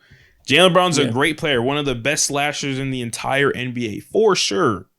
Improved his defense drastically when it comes to off ball specifically and whatnot. But he's not the shooter that these guys are. He's not the creator that these guys are. He's not. Yeah. You can't look at him and be like, this dude can take me to the promised land and be the best player on a championship level team. You'll be damned. I think you said you're there a few tiers below. That's too dramatic for me. If I said all 3 guys above are clearly 95 overall, like lockstep, Jaylen Brown's like a 93, 94. I think he's right below them. He's clearly right below them, but the difference isn't that big. I think his value, being able to fit with any team, same way with Edwards, that defense is portable. He really locked in defensively this year. It was the best defense of his career, and it was clearly super impactful. That's why he was Finals MVP. And just all the off-ball stuff, like, I really value him. It's just a matter of the top 3 guys being insane. But if you're a Celtics fan, I don't think you're ridiculous for putting him top 3. I think you're wrong, but I'm not mad at them for it. Portable. Yeah, I think if Jaylen Brown was, if his shooting improved and just overall creating ability like was one of the best, like these 3 guys, then this is a different conversation. But I think he's just outclassed in the situation right now. There's nothing wrong with him being 4. Him being 4 is a miracle, bro. It's a blessing, especially knowing how he performed during his rookie and sophomore year and just looking like a very blah NBA player. Yeah. The top 3 guys above him are just like some of the most gifted ball in their hands creators in the NBA. And that's obviously not Jaylen's game. Yeah. Yeah, exactly. Now, question. could you see a world in where someone like Desmond Bane takes a leap over Jaylen Brown No. and knocks him down to 5? No. No world? No. It's Jaylen Brown. No. Wow. I think No. Desmond Bane No. is going to fall, if anything. So eventually, some guys are going to get drafted and come up here. So let's give Desmond Bane his flowers. Currently a top 5 shooting guard. He's not going to get any better than he is now. So shout out him. This is going to be his peak. Thank you. Wow. Yeah. I love No Desmond love Bane. for I'm JB. so happy he has his moment. He's so good. Yeah, I mean, he's so good, but Desmond Bane he can only take you so far. I mean, Memphis, he was one of the healthier dudes on that roster, and they won as many games for a good reason. But yeah, Desmond Bane as a shooter is obviously phenomenal. That's what he's been known as since coming out of college. But a lot of people did sleep on his playmaking ability and whatnot, and those shades of, being a secondary point guard at times was very real, and that's the next evolution and growth of his game. Great dude, but he's definitely not better than Jaylen Brown or the other 3 guys above him. Yeah. So you were talking about clearly being a couple tiers below. Desmond Bane is clearly a couple tiers below these top 4. Oh, for sure. Facts. But yeah, man, that's a top 5. It's interesting list. One of our most divisive ever. I can't wait to see how the comments react because, every time we do something like this, there's really for everything. There's certain factions for all 3 of us that love one of us and think the other 2 are bozos. All of us have a hive in the comments. It's gonna be real interesting to see how those hives react because we all roast each other's list so much. Monk Hive, stand up. What's your so real quick for you two? What's your biggest regret with the list so far? What's like the biggest move that you wish you could have made, putting Jalen Green? or not? You think back on it now? It's like putting Jalen Green at 14. Because I just don't think he's like in the upper half of the league. I don't have a regret. I like my list, but the bottom 7 was such a fucking shithole of like, I don't know how to differentiate these guys. So maybe I'd redo that a good amount. I don't really feel strongly about any of those picks at all. But after that, the top 22 or so, I feel good about. Okay, I can see that. Maybe I Nemhard, would've- sure, you can put Nemhard higher. Why not? Like I don't think, but I wouldn't rather have Buddy Hield than Nemhard. So I guess I'd switch them. Nemhard's a great guy, man. Are you kidding me? Model citizen. If Love you ask him. me. Great Canadian, bro. Yeah. And y'all, on that note, for the first time in 3 weeks, I can finally utter the words. We're off to producer corner. Woo! We're back. The streets missed you. What's up, brothers? Hey, man, the comments been clamoring for it. They've been missing your presence over these past couple weeks. Yeah, man. Listen, comments. I appreciate the love. I've been suspended. So, this is the first good game back. I made some comments privately, in our group chats to where the guys felt I was better served on the bench. So, HR had to step in. I'll say that. yeah. So, House of Highlights was not happy with you. yeah. This is my apology, and, I'm back. All right, there we go. Well, what do you have Don't for us mess today it for up. producer corner? What's your return gonna look like? Oh, man. Listen, I thought, we all have evergreen stuff, and people have been asking me for this for a little bit. It's summertime. It's grilling season. It was the 4th of July. I was popping firecrackers. So we have a tier list for cookout foods. All right. Finally, another tier. We're let's rating go! meat over here. Let's do it. Okay. What is this? If that's how you want to go with it, that's how you can go with it. We're rating what we're meat. literally doing. We're rating sides. We're vibing. We're grilling. We're out. Mo, you're not grill. Mo, please step away from the grill. You know what I'm saying? Whoa. Leave I it to throw the that rest shit of on the us. He grill. did burn buns. Bet. You throw that shit on the grill and you forget to take it off. That's like the issue. Listen, that was a one-time thing. I was watching Paolo Banchero clap the Cleveland Cavaliers' cheeks that one time. All right? It's over. Don't worry about it. I'm locked in and we're focused. Okay, you're locked in. Don, you ready? Yeah, let's go. All right, bet. Let's start off. Something easy. Classic burgers on the grill. I want you guys Gotta to be rate S tier, everything right? as like a cookout thing. So it's gonna be on the grill. There's people there. Might be a little overcooked. Let's go with that. The tiers are S tier. The second tier is you're gonna want it, but it's not make or break if it's not there. Third is just straight up kind of meh. And then the fourth is you just don't give a fuck about it. Okay. Okay, so S tier is basically we're going straight for that. If we're at a cookout and we see this array, Exactly. S tiers, we know It's- we know that's getting if on our it's plate. not there, like honestly, you can just leave. Okay, a burger has S to tier be has there. got to be on our A plate. burger has to be there. Burgers Absolutely. It has to be Yeah. there. It's the foundation. It's the one thing that everybody can like agree on, and right. And like the only differentiating factor is like how much pink you want in your burger. But everybody from like little kids to grown-ups, I like it and pink. everybody has to get a burger on their plate. So burger is S tier. Bro, if you don't have a burger, if you're grilling and you don't have burgers, why are you grilling? Exactly. Like, what is the whole point? Exactly. I'm looking at you sideways. I think you're a freak. That's crazy. But yeah, I agree. Burgers are bread and butter. Yeah, exactly. Okay, so what about coleslaw at the cookout? Please don't ever bring that Fucking around me. Don't DGAF. give a flying Get the- fuck. Oh Don't- my get the god. fuck Don't out you of ever here. bring Outta coleslaw around here. me. Listen, Why'd you put it on here? because honestly, in coleslaw's defense, I think Cane's has made like the general public over hate coleslaw a little.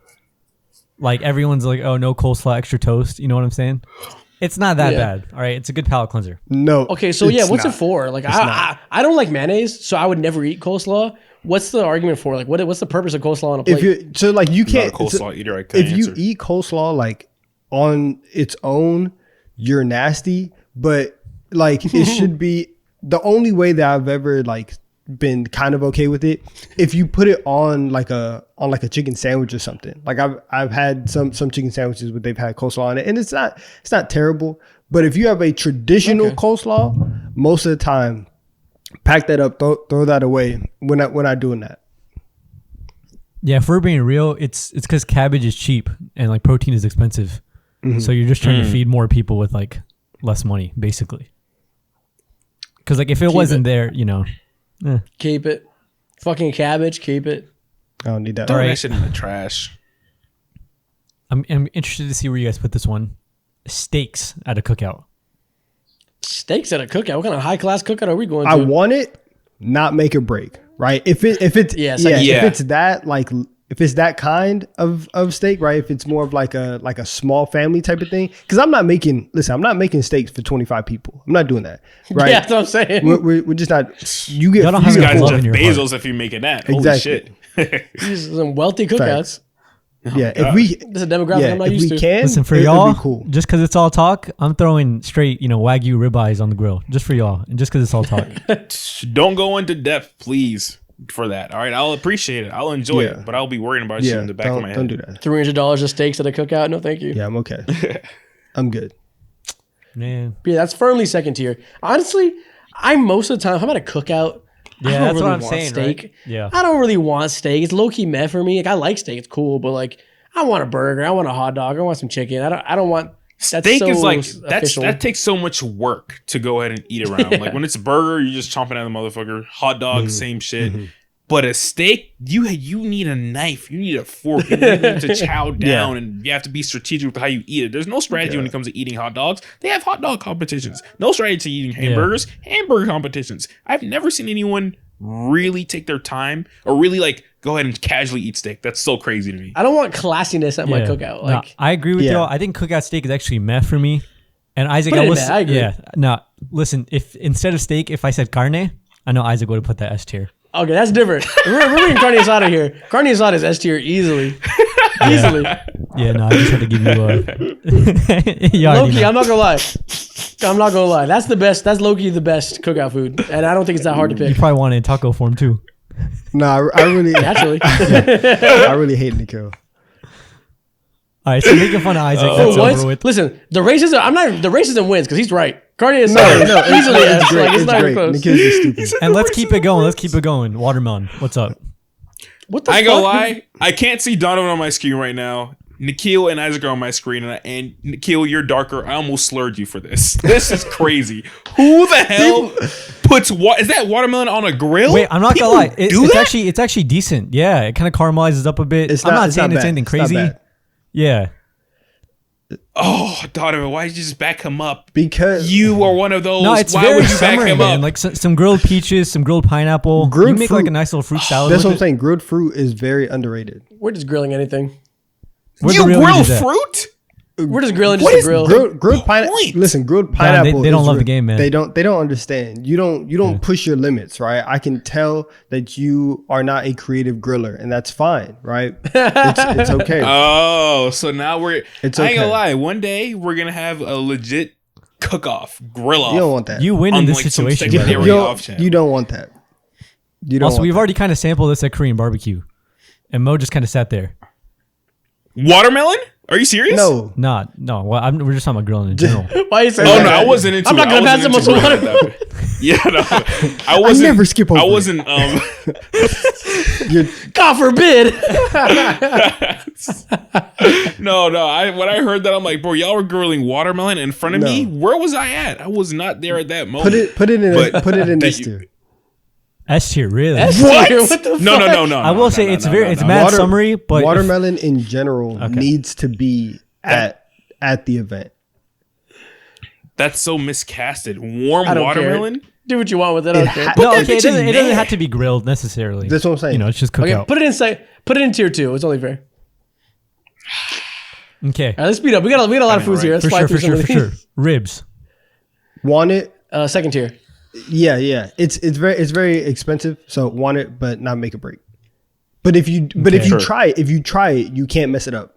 I do love ribs. I don't know. Ribs could be S tier. I go to ribs, I think. So personally, I'd say ribs are S, and then we also have brisket here, and I'd put that in the second tier. Brisket's okay. You know what? Yes, brisket is S tier. I love brisket. So Oh, you think brisket? So okay. let's see. Brisket is the idea of brisket is S tier, but most of the time when I eat brisket, afterwards I'm like, damn, that was greasy as fuck, and I feel kind of gross. I never. I almost never always feel that way. regret my brisket I consumption. never feel that way. But you know what? Okay, we'll put brisket and ribs in S tier because I think I think we're kind Okay. of flipped. Damn, But they S-tier inflation. they are elite. They are like that. Let's if we're running out the S tiers, put hot dogs up there as well. Nothing needs to be said. It's a classic. All right, that's fine. I did want to see who do you think could eat the most hot dogs in this, in this call in 10 minutes. Mo. And why Mo. is It's easily Smoking. me. Mo. I'm the biggest motherfucker here Smoke. for sure. Wide Mo margin. can absorb food, bro. I've seen him down shit in like 3 bites when like we just got our food and like his Coke is already gone within 2 seconds. Yeah.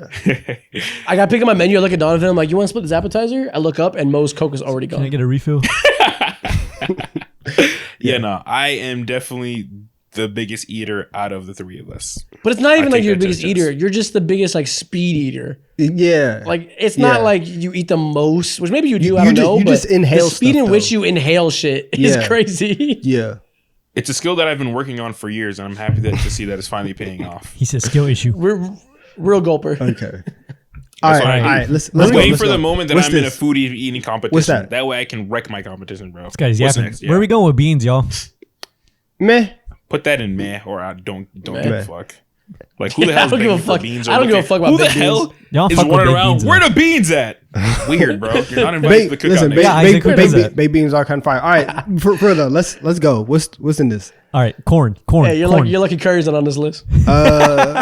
We're just getting Straight racist. F We're just getting racist now. I don't really care about Showing our corn. truth. I like corn, but I know it's not like a staple like that, so it's okay. I think I don't give a Yeah, fuck I'm about cool with corn. meh. that's I'm cool with crazy. meh, To or me, don't it's give a want fuck. it, but it's not make or break. That's crazy to me. Grilled corn on the cob is like, that's summer to me. I've never had corn at a grill before. It's really good. Sometimes I like the idea of it, but I don't want to eat it because it gets crazy stuck in my teeth. I just don't want to deal with that afterwards. It's a little bit. I of work, for damn sure don't want a whole cob. That's so much corn. All right, skewers. Yeah. This can be vegetables, meat, whatever. It's just, it's Nah, kind of fun. no, I actually think they're kind of meh to me.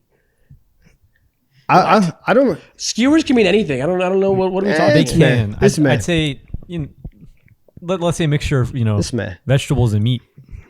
Anything that's on that skewer that's good, I could already get an S or Yeah. something. It's like a so put 'em kebab in for there. sure. Yeah, it's meh. Yeah, Put it in that's the meh. best way to envision it. I didn't want to say kebab. 'Cause I had a What? feeling Isaac would put that all the way bottom tier. Like he'd just hear kebab and be like, nah. What's Really? going on today? What's going on today? Nah, I just don't know. I had to keep it straight to the point. You know what I'm saying? All right. All right, let's keep on going. So kebabs are meh. All right, rolls. S. I need S. S.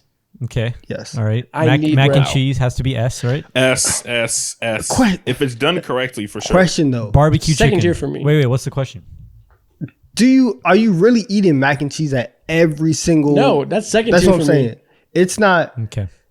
mac and cheese. It just feels like much more of like a formal Cold weather event. Yeah, colder type of thing. Yeah, is this Thanksgiving? Like the fact that throwing this to ass, like I don't love Eat mac it- and cheese. eat that it- much. If it's there, I'm eating it, bro.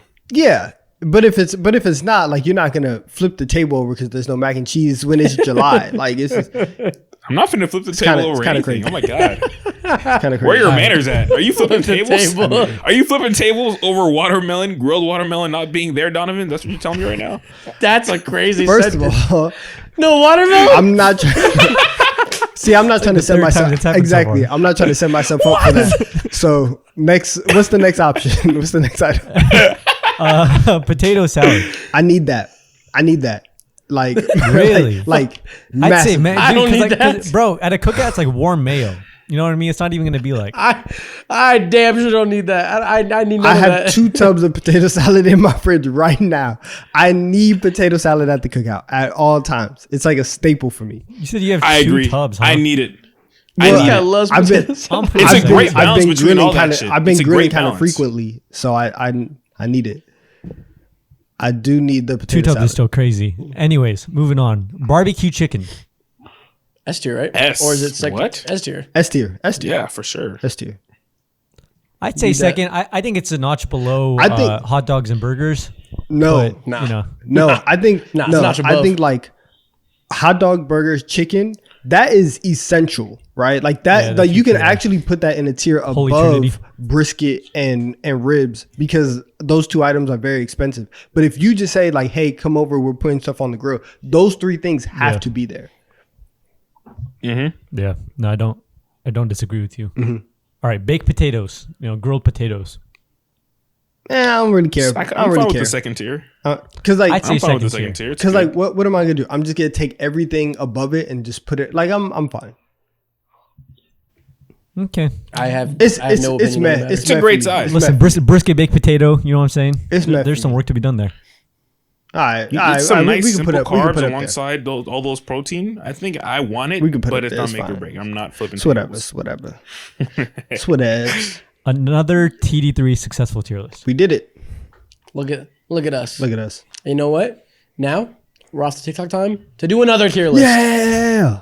Let's run it, Crown Eaters. Double It's time to tier list. rejoice. Hoot hoot hoot hoot. Hoodoo. Welcome to TikTok time.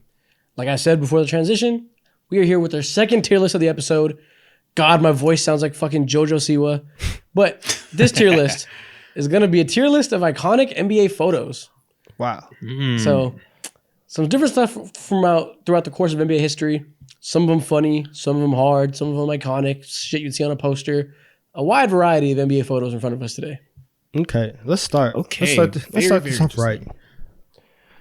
Yeah, so first photo, we got D Wade lobbing it up to LeBron for the Miami S Heat. tier. S tier. You've seen this picture. You've seen people try to recreate this picture. You've seen Dwayne Wade and LeBron talk about this. You've seen this is the poster, the picture when you think about the Heatles. It's this shot right here. This is it's S tier. Perhaps You the most said iconic everything I photo of wanted the to agree 2010s. with. I completely agree, bro. This is the photo when you talk about the D Wade and LeBron pairing. Yeah. And then again, this list is going to get crazy real fast, but as of now, makes sense as an S tier. Yeah. For sure. Keeping on the topic of LeBron James, we got the picture of LeBron James on the first page of a book. He's reading the autobiography of Malcolm X. He's on like page 4. It's very I funny. feel there's like 5, Yeah. 10 pictures of him on the internet on the first page of every single book. It's a pattern. Yeah. The rap is bad with him, bro. He has a bad rap when it comes to reading. It's a personality trait at this point. Some tells me he's not actually reading these books, and you see the cameras. Some people like to read books. Some people like to buy books and start books. And I think LeBron might be the latter. 100%. Yeah, this is a cool scene. That's what I was Maybe thinking. D because we've seen this trick from him consistently. Okay. Yeah, I'll go. He's not I'll go, full I'll go, of I'll go. I'll go C. Yeah. Okay. It's funny. That was crazy. Yeah. Okay. Continuing on the topic of LeBron James, we have LeBron on Instagram saying, "Up watching a little Tom and Jerry before we head to school," with 8-year-old Bronny James and Bryce next to him. It's so wholesome. I don't understand the point of that, bro. Very wholesome, of course, but who asked? He's such a millennial. The way he's holding the camera up going before we go over. Like, it's so funny. It's like he accidentally posted that on Instagram and it was meant to be a photo for his mom, bro. What we doing? B? We going B? It's wholesome. B is cool. Yeah. Being a good father is cool. We'll put that at B. Exactly. Shout out being a good father. Great role model, bro. All right. Similar vibes. We have, we're going that to that. We got Paul George in his mirror selfie. He's This feeling is your himself man's. right here. This is your man's, Mo. Now, See, if you have to I try to feel explain it for several him, ways it's terrible. about Put this. that in D.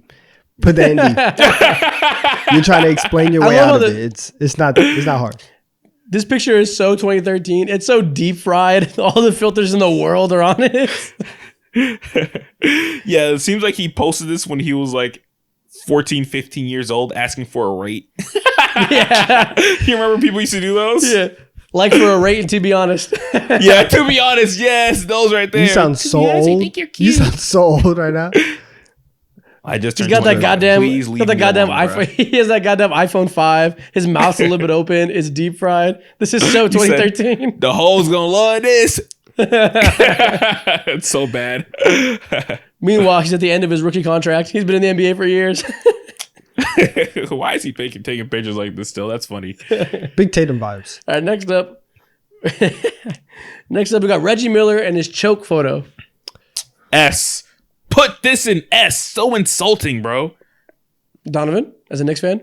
It's S. It's S. He did that to Spike Lee with his wife sitting right next to him. You can't do that to me. You can't disrespect me like that with my lady right there. Come on, man. That's crazy. That's crazy. It's an easy S tier, bro. This photo right here travels across genres, no matter what scenario true. you're talking about. That's true. Put it in S. That's true.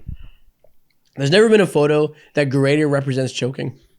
Yeah, exactly. Choking in a multitude of manners, bro. Put it in S. I threw a lob and nobody took it. Next photo. Kevin Durant's My Next Chapter picture from when he left OKC. Traitor. I hate it, but this might be another S. Fuck. It's one of the best. It's one of the most worn out memes ever. Anytime any team wins, people post Kevin Durant next free agency. They could say like they could have the Mets on it or something. A random ass team. I don't know going why, A, but though. Katie took this photo shoot as if he just got baptized or something like that. Like it's an enormous life-changing decision. Now, I did join the Warriors. Life-changing for sure. But damn, bro. No, this is when KD was entering his media mogul era. He wanted to expand, do more than basketball. This is step one. Memorable. Get a photo of me like this, looking up to the sky. Like, why is this so methodical for no This reason? is going to The mean so lighting much is for my hilarious. legacy. Exactly. This is Nah, go ahead. easy S to me. It's not an easy S. You don't put this A? Okay, we can go A tier. We can reserve the S tier for the best of the best. Come on, man. Okay. Speaking of best and the best, what do you guys want to do with Karl Anthony Towns trying to score against DeMarcus Cousins? Ooh. This is one of It's the not funniest A or images S. of all It time. really This is. might be S tier. I'm not He's gonna lie. trying so hard, and DeMarcus does not care. He is not impacted. And he's trying so little. He's huh? Who's man's? It just can't be S or A because I don't see this too much anymore. It has no I'll go B. lifespan. It's lost in NBA history. I'll go B because it really is funny. But you're right. Like True. we don't see it a It is lot, funny. so we'll put that down at B. This did Genuinely so most much to quality hurt. photos. This did so much to hurt Karl Anthony Towns' reputation around the league. It was the start of the decline of his like PR team being elite for sure. Yeah. Okay, we can go B tier. All right, what about Zion Williamson's devious ass smirk? Hey, put that in F for freaky. That's a freak. That is a freak right there, and he knows it. That's why he's smiling like that. He knows it. We know it. Everybody knows it. F tier. F for sure, bro. Why is he grinning? You know how uncomfortable it must be as a cameraman just being like, all right, your turn, Zion. And he's like, bro. I'm uncomfortable No. right now. Yeah, I'd be like, you good? You realize we're in a photo shoot right now? The cameraman says, say cheese. And Zion's, what do you mean by that? Yeah.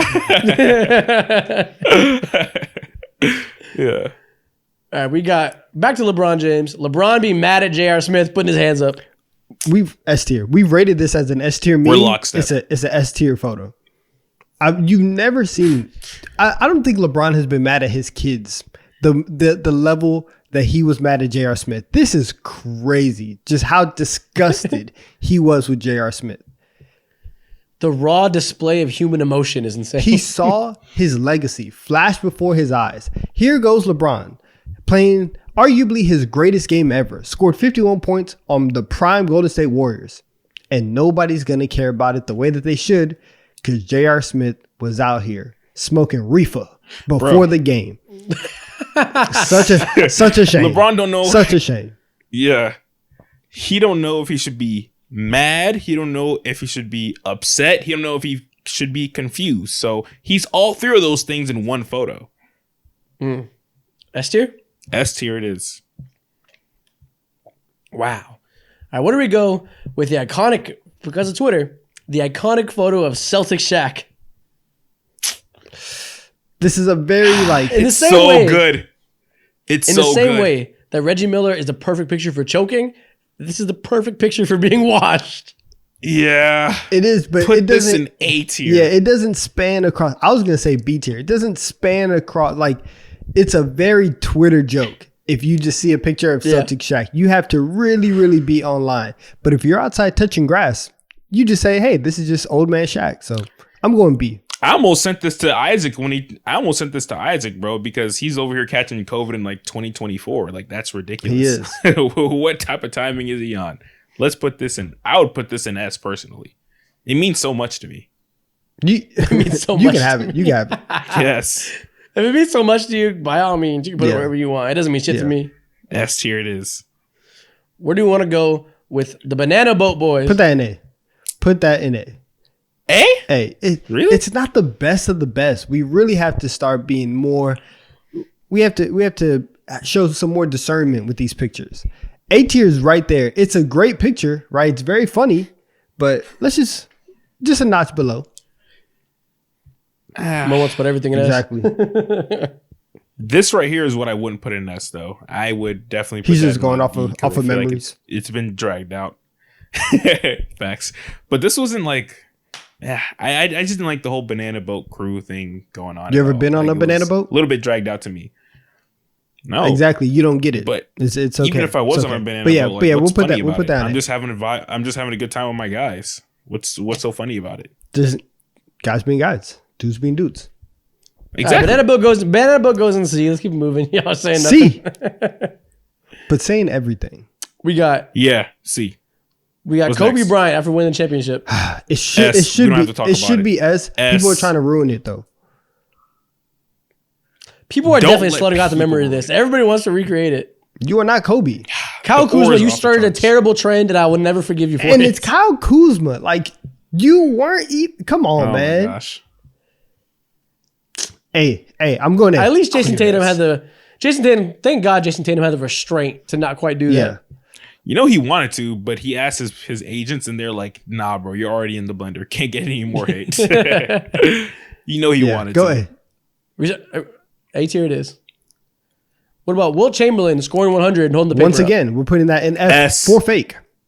What? This did not happen. Why? It did not happen. I do love you that know? anytime Wilt Chamberlain's name is up, Donovan just turns into Alex Jones. How do you know it didn't happen? It didn't. Were you there? It didn't No. happen. It didn't happen. I don't believe it. I was gonna say you don't have any proof that it doesn't happen. But also, Nobody has I don't any have proof. He's a proof plant. that it did happen. He thinks it's an idea. Okay. Will is a deep state CIA plant.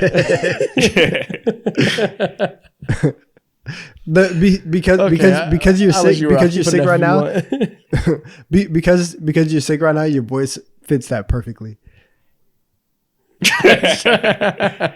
No, trust me. I got Alex Jones impression in my bag at all times, no matter how sick I am. Bet. That's an impression I can do in my sleep. That man's voice is ridiculous. Oh my They're gonna fucking goodness. demonetize us for saying his name. Thanks. All right, what's next?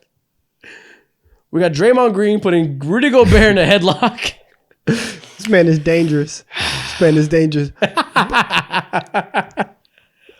This man is John Yeah, Wick. just seeing anybody get choked out on an NBA court is crazy. Put this in A. This is an amazing moment. Choked out? Oh, man. Like put to sleep? That's crazy. That's crazy. Back touch the ground. Anytime there's a dunk that happens and we say somebody's back touches the ground is immediately an amazing moment. If a fight happens and your back touches the ground, that's even That's what I'm saying. crazier. Sag nasty. That's what they call it. Sag nasty? Yeah. That's what they call his hometown. So A tier? Of course. Okay, fucking A tier. A tier's getting a little bit too crowded, so yeah, but whatever. Okay. What about Drummond and Torrey Craig trying to dunk the same F. ball? F. More F, bro. Yeah, we have to have standards for ourselves. Like it's a funny picture, but at the same time, like, come on, man. Like, come on. They're not NBA greats at all. Neither of them. Wait, Andre Drummond's been an all-star, so yeah. But put that bitch in F still. No one cares. Put that bitch in there. Yeah. Okay. What about the iconic photo of Kobe and LeBron guarding each other in the All-Star game that Drake's ass ruined by standing up and clapping? It should have been S. But Kobe's there still and LeBron's there still, so it could be A. But there's Donovan? I'm with Mo. We got this goddamn cheerleader standing up, showing the back of his head. I'm with Mo. It should be S, but we have to put it A because Mr. Graham is in the picture, and right now his value is at an all-time low. So we're putting that in A. Yeah. So where are we going? A? you said? Yeah, A. Okay. Yeah, I'm fine with that. Let's put it in A tier. And the last one, we got Allen Iverson stepping over Tyronn You know Lue. what it is. You know what it is. That's S tier. Come on. Ultimate sign of disrespect. Whenever someone steps over and in another NBA player, they literally look over him just like how AI is, bro. They're trying to do it with the most disrespect. I know this is a trend that's never going to die. Like, he set the standard for doing a disrespectful step over. Everyone's going to replicate this forever. He changed the game of disrespect. Like how Across Hey, sports. that's what I'm saying. How can we not show him the gratitude that we have for disrespect? He is quite literally one of the founding fathers of Aura, Allen Iverson, bro. Wow, the founding father of Aura. What a nickname. Yeah. When it comes to real I'm quick, stealing that. Mount Rushmore of Aura, Allen Iverson is top. He's That's up true. there, bro. He's That is up true. there easily. Complete facts. I That should think be it a has to TikTok, be- honestly. I think he's actually not on it. The Mount Rushmore is just titled Mount Iverson. He's above it. Like he is, like you said. Oh, the originator. glazing That's is premium insane. glaze. Mount That's Iverson, premium glaze. holy shit. Mount Iverson. And everybody That's below him is a top tier disciple. glaze. The That's glaze the- is actually, crazy. That's good glaze. Actually, I changed my mind. Never mind. He's on it. It's Mount Irving. Julius Irving was the first one with Aura. Yes. He's the originator of Aura. Yes. Back in his day, he was different. That's true. However, I'm going back to Mount Iverson because they put in a dress code because of Allen Iverson. He changed the game. He did. And listen, He maybe, changed the maybe CBA. This might have to be a TikTok for next not week. just the game. He changed the CBA. That's crazy. Ooh, tough. All right, man. I'm Next gonna thing we're roll gonna that do. Next thing we're gonna do. I'm gonna show you guys two NBA teams, and you're from different countries. It's gonna be like an all-time lineup International. of the country's best players, international. And you're gonna tell me which country has the best all-time starting five. Who would win in a series between these two okay. teams? In your bag. Let's do it. I was like, You know, the Olympics are coming up. We're looking at some historical NBA players. In your bag. Let's do it, bro. Talk This to is going to be me. nasty. First off, we got Spain versus not Spain. Wrong. I got the slides in different order. We have Germany versus Australia. Is that Luke Longley? Is that his name? yeah. Yep. Luke Longley. I don't know why I remember his name. I don't remember what he looks like at all. I just can sense that's a Luke right So for there. the audio listeners, we have Dennis Schroeder, Detlef Schrempf, Franz Wagner, Dirk Nowitzki, and Sean Bradley for Germany. And in Australia, we got Ben Simmons, Kyrie Irving, Joe Ingles, Luke Longley, and Andrew Bogut. See, Germany should win, but you get a peak Ben Simmons and a peak Andrew Bogut. I just know that Australia runs a beautiful give and go, right? and honestly, if we switch Ben Simmons out for Olympic Patty Mills, Australia gets it. Oops. No, Olympic Patty Mills is He different. is. He is. But if I guess, listen, Patty's not here. We don't have Patty, so I got to go with Germany. The spacing is disgusting with Luke and Bogut. I'm definitely going with Germany. And Ben Simmons. Oh my God, and Ben Simmons. So I forget that. Every time I see Ben Simmons, I'm just like, that doesn't exist. I don't know what a Ben Simmons is. Never heard it, never seen it. What is that? And The then hook shots Germany, are you great. got Dirk and 7'4" Sean Bradley. That the interior force is crazy. Yeah. I'm leaning also- Germany for sure. Everybody who's ever played has dunked on Sean Bradley. Ben Simmons might put him in a fucking casket. Ben ain't doing nothing. He's not dunking on anybody. He couldn't do it against Trey. Why would I believe he'd do it against Sean Bradley? All right, I don't know. We're going Germany. Germany clears pretty easily. Sorry, Yeah. Kyrie. Next up, we got Spain versus Canada. Canadians again. Canadians. So for audio listeners, while you guys think about this, for Spain, we got Ricky Rubio, Jose Calderon, Wally Zerbiak, Pau Gasol, and Mark Gasol. Wally Zerbiak the duo. was Spanish. He is. See, that's Canada. crazy. That's a Joel Embiid type situation. That's crazy. That's crazy. No, he didn't play for Spain. He's American, but he's Spaniard. But he's an American. It's kind of like Kyrie. Oh, see, that's I was wild. gonna say, And- show me your documentation, sir. No, he's American. He's Spaniard. He was born in Spain, but he's Nah, American. there's too many consonants for you to be on the Spanish national team. That's kind of crazy. But And Canada, we have Steve Nash, Shai Gilgeous-Alexander, Wiggins, Rick Fox, and Tristan Thompson. I will be going with Spain though. Spain clears like Rick Fox, Easy. yeah, Rick Fox and Tristan Thompson is such a treacherous, like, big lineup, See, bro. those two guys don't have shit for the Gasol twins, but Rubio and Calderon have even less for Steve Nash and Shea. What? That's crazy. again international Jose Calderon. Shea has nothing for international Jose Calderon. He don't, All right, we can't go there. he don't have a damn thing. I'll tell you that. No, but that big to big connection for Spain's so crazy. tough. But Yeah, the this one is through tough. three- I'm not gonna lie. So Wally made an all-star team. Wally had a moment, I think. But Rubio and Calderon, I don't know. Rubio is nice. Don't disrespect Guys, this Rubio is as Spain. Like it's Spain. It's not even close. And you also got to keep in mind, when Spaniards link up, they get like plus 10 on all attributes. what I'm saying. They have the most team chemistry ever in international They play. beat these guys by 15 easy.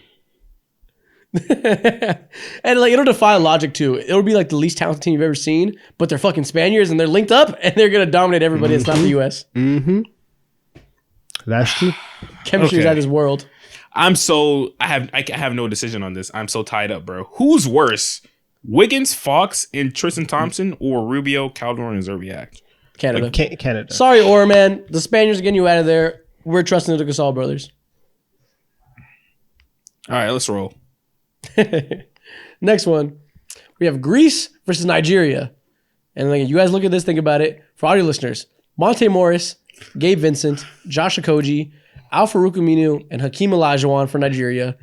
And Greece Tyler is Dorsey. Tyler Dorsey, Costa Antetokounmpo, Thanasis Antetokounmpo, Giannis Antetokounmpo, and Costa Koufis. Question.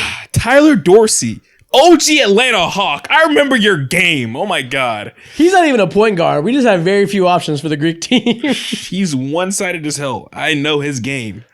Question. Listen, listen. When three Antetokounmpo brothers roll up, what do you do about it?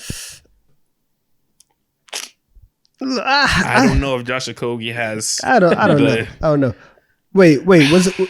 I don't know. I mean, I don't know if Hakeem- Aminu has the facilities for that. Listen, I'm gonna go with Nigeria because their lineup actually looks like an NBA lineup. Yeah. They can actually shoot the Like ball. if you put this lineup, if you Yeah. put this lineup in 1996, the Rockets might three-peat, right? Like you might do that. So I think I'll go with Nigeria. Listen, Monte Morris in the era where all you had to do for point guard is dribble up and throw an entry pass, he might be an all-star. He's- Monte Morris can throw the fuck out of an entry He's pass. Let's go Nigeria. No love for the Greek trio. Nope. Nah, man. I got Nigerian in my blood partially, bro. I'm going with the West. Homer pick. Okay. Diaspora. Yeah. Sorry. Diaspora. Giannis. Costas. Listen, Thanasis we're can being stay real. over there. But Giannis, 8 of these 10 players are from Nigeria. So let's talk about it. Damn it.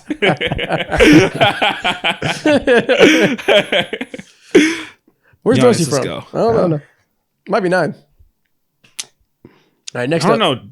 Dorsey looks funny, but yeah. Next Nonetheless, up- let's go. we have Serbia versus the United States, but only from the state of Mississippi.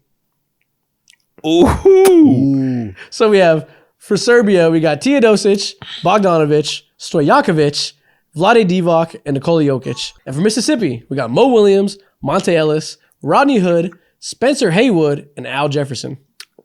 I'm sorry, Al Jefferson, but you were never destined to guard Vlade Divac and Nikola Jokic. You are in hell. Hey, they got a Hall of Famer in Spencer Haywood. Great. Is he really a Hall of Famer?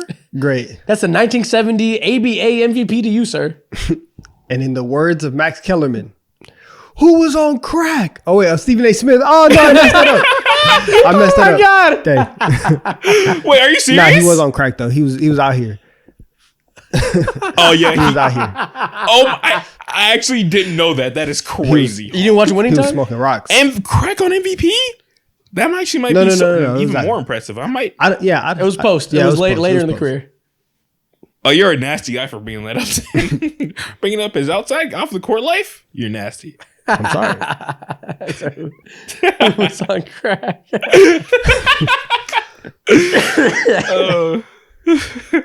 Listen, we're going with Jokic and the Serbs or Mississippi boys? Milos and Jokic passing combination is fucking crazy, bro. A lot of people With Stojakovic and Bogdan shooting threes? I don't know. That's kind of nasty. Oh, it's a clean sweep for sure. I love Monte Ellis. Ronnie Hood. Yeah. They have shooting over there. They got it. Easy. It's not even close. Oh, Mo Williams, Monte Ellis, Rodney Hood. Next to an MVP? Who? Nah, they got it. Now we're going They got Serbia. it. They got it. Let's be real. I should have picked a stronger state. Damn, I should have did Atlanta. Atlanta. Don't do That was so funny. I should have did Atlanta. Just Atlanta. Hey, who would wait? Okay, just for fun and shits and giggle, who would be in Atlanta? Nah, let's not think about it. Never mind. I don't I'm even having know. too much fun.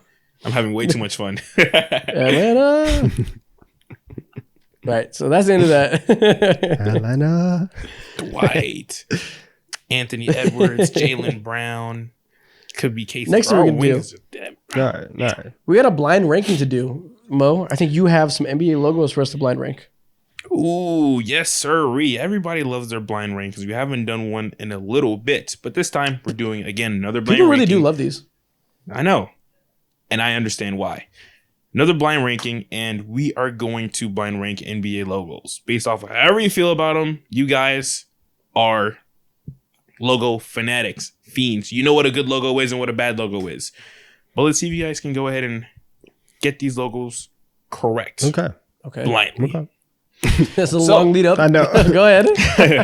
Let's go ahead and blindly rank these NBA logos. All right, so number 1, we have the Oklahoma City Thunder. 4 Yeah. at best. That's a weak ass logo. It's not great. Wow. It's not great. 4? Low key, you go 5. I don't know. There's no logo in the NBA right now that I think is like drastically worse to where I feel bad about OKC being 5. 4. Okay. All right, we'll go 5. We'll What do go you think, 5. Donovan? 4 or 5? We'll start from the bottom. There we go. Put that shit dead last. Okay. Please rebrand this team. This team is way too cool to have this old ass logo. Give us something fresh. Speaking about rebranding, the Los Angeles Clippers, they have a new logo this up and coming 4? NBA season. 3 or 4? Either no higher than 3, right? Yeah. Listen, let's just keep working our way up. We'll go to 4. Yeah, I'm fine with 4. Yes, and we start from the bottom, make it way to the top, like you said, climb the ladder. Exactly. We're getting better. Okay. Listen, Okay. the tortoise beats the hare. Okay. What about the Boston Celtics? See, this is an elite logo. It has so much history, right? You not only have the leprechaun, you have so much other stuff. I'm gonna go 2. Yeah. How many logos are clearly better in the league? Like 10? See, I mean that's Like it's old, but is it elite? a third of the league. Is that It has history. gonna have to be at 1? Let's go 2. We can't go higher than 2. There's some stronger logos out there. All right, we'll go Boston at 2. But we'll respect the history. True. This is white culture right here. All right. Next up, the Chicago Bulls. That's 1. See, that's one. 1. Hey, That's 1. This is why we save the number You're 1 right, spot. you're right. Listen, maybe they're Michael Jordan merchants, but Michael Jordan happened, and now this is one of the most fashionable logos in sports This history. is why I trust you. Who's number 3? Are we gonna regret The this? New York Knicks. And that's fine. Maybe I would have put the Knicks above the Celtics, but 3 is perfectly fine. It's not a bad list. Our list is not cooked because we have the Knicks at 3.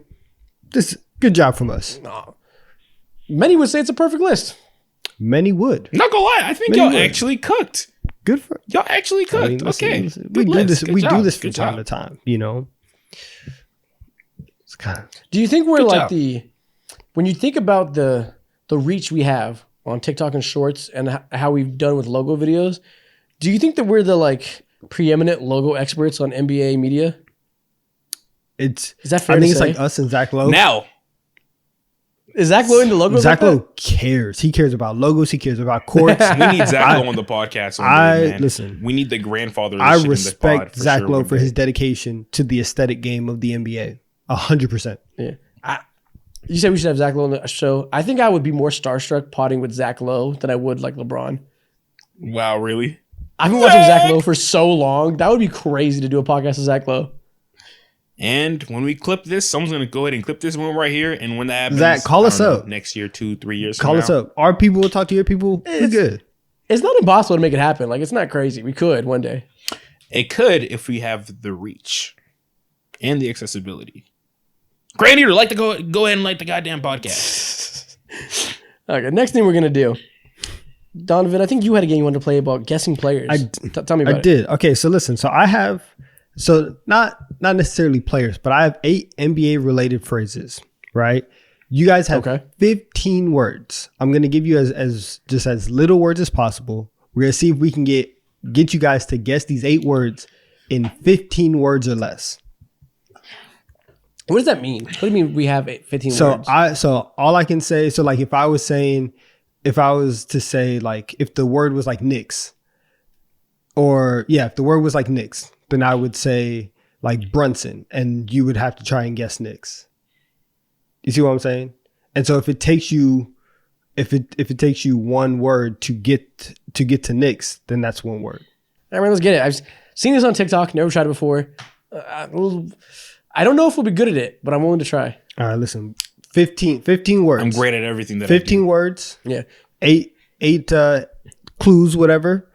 Let's try to start. All right. Yeah. So for people at home, let me just explain real quick for people at home. Donovan has a list of 8 words that we're going to try and guess.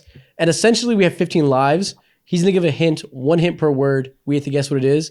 And if you get one wrong, that's like a ding. And we can only get 15 wrong ones. So it's kind of hard to explain, but we have 15 opportunities to guess 8 words correctly. Yeah. And you guys will get it. Now, before we hit, listen, I don't know if you guys can see me, but we gotta lock in, understand who is giving the clues, right? I'm gonna try and lob some to you guys. You guys are gonna have to catch these lobs, all right? So first clue, Okay. King. LeBron. LeBron Bet. James. We're off. 1 for 1. Okay, number 1. We're in good. there. Second clue. Bang. Okay, Mike hold Breen? on, Isaac. Mike Breen? Is that the official guess? Mo, you good with that? If it's not Mike Breen, then it's either Steph. I'm fine with Mike Breen. Let's try Mike Breen first. If it's wrong, we go Steph. So official guess, Mike Breen? Mike Breen. Bang. That is correct. Yes. That is correct. All right, there we go. All right. I like the consulting. We're gonna go Robertson. Robertson. I mean, Robertson. the first thought is Oscar. Is that where we want to go, Mo? Sure. Will you Let's do just say the Oscar. last name, though? What about triple double? Can it be like abstract things like that? Oh. Yeah, we're not just guessing players or people. Yeah. We're guessing like Yeah. things and stuff like that. Just NBA Yeah, so related. triple I don't. double. I don't think he'd say just the name. So let's go triple double. Yeah, triple double. Bang, 3 in a row. Let's go. Listen, we're down. In that motherfucker, boy. Well, it's fucking teamwork. All right. I'm fucking like that. You never seen a man like me. Ah! Next one. Irrelevant. The Clippers. What do you think, Isaac? I think it's probably the Clippers. You guys, we know you guys him. know me so well. It's the Clippers. It's the Clippers. That one's pure like reputation based. Exactly. If I'd rather if you watch know, a if you know, toe. you know. Yeah, let's do it. All right. So listen, you guys haven't been able to see me. My camera's been off this whole time. I'm turning it on because you guys have to see me when I say this. Hee hee. Magic Johnson. There we go. Yeah. There we go. Okay, next one. Short King. Short King. Well, that could be a lot of people. Jerry Krause. No, I'm just kidding. Short King Short could be a lot of people. Okay, Now- Wait a minute. At first, I was gonna say a small guy like Chris Paul. Does he mean the small version of LeBron, Eric Bledsoe? I don't know. It could also be someone who formerly had the title of King of the Fourth Quarter, Isaiah Oh Thomas. no, or the short version of LeBron, Bronny James. It's fresh. Let's throw that shot out there. Bronny James. That is incorrect. So next clue, we're gonna bring it home here. Boston. Okay. Oh, you're Isaiah right. Thomas. There we go. You're right. It's Isaiah Thomas. All right. Next one. Tattoos. What'd you say? Tattoos. Tattoos. God, what is it? Catchoos? Tattoos. Like Oh, ink. tattoos. Oh, Yeah. How many words are we? So, how many it words has to be at, someone DQ? with some shit crazy. This is word number 7. No, but I've given. We've only got one wrong 2, so 3, far. 4, 5, 6, 7, Okay. I'm envisioning someone with like 8. the craziest tattoos, point blank, period. My brain Me- goes to Birdman I was going to say the same exact thing. We're on lockstep. But what were you or going to say? J.R. Smith.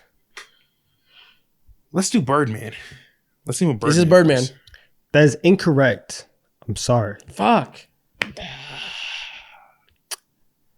My Is it J.R. streak. Smith? Well, I have to give it. I have to give it another word. Oh, okay. So next word.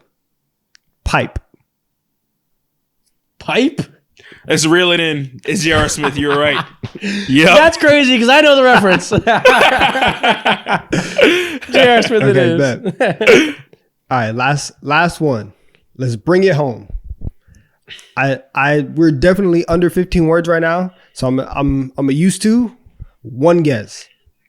Health insurance. Health insurance. Oh, wait, you just said this. Yeah, you said this a couple days ago. I know this is. Who is it? This is Big Back Baby Glenn Davis, the scammer of the 100%. century. One of the first NBA players to ever try to scam the NBA. I read more into that story too. There's so many other players who got No, caught bro, wrong it's and he was crazy. actually scheming. It's mad NBA No. players out scamming for insurance. They were fiending for root canals. It's crazy. Feeding it for root canal. That's nuts. All right, one more thing we got. One more slideshow to show you guys. I'm going to name 2 NBA players, a mixture of past and present, and I want you guys to let me know who you'd rather build around in the modern NBA. So, it'll be like 2 past players who would translate more to today's NBA. Who could you build a championship team around with their style of play? All right, bet. Let's do it. So it should be fun. Real simple. First off, we got Shaq versus Kobe. Who would translate better today? Kobe. What version of Shaq are we talking about right now? The version that I see on my screen?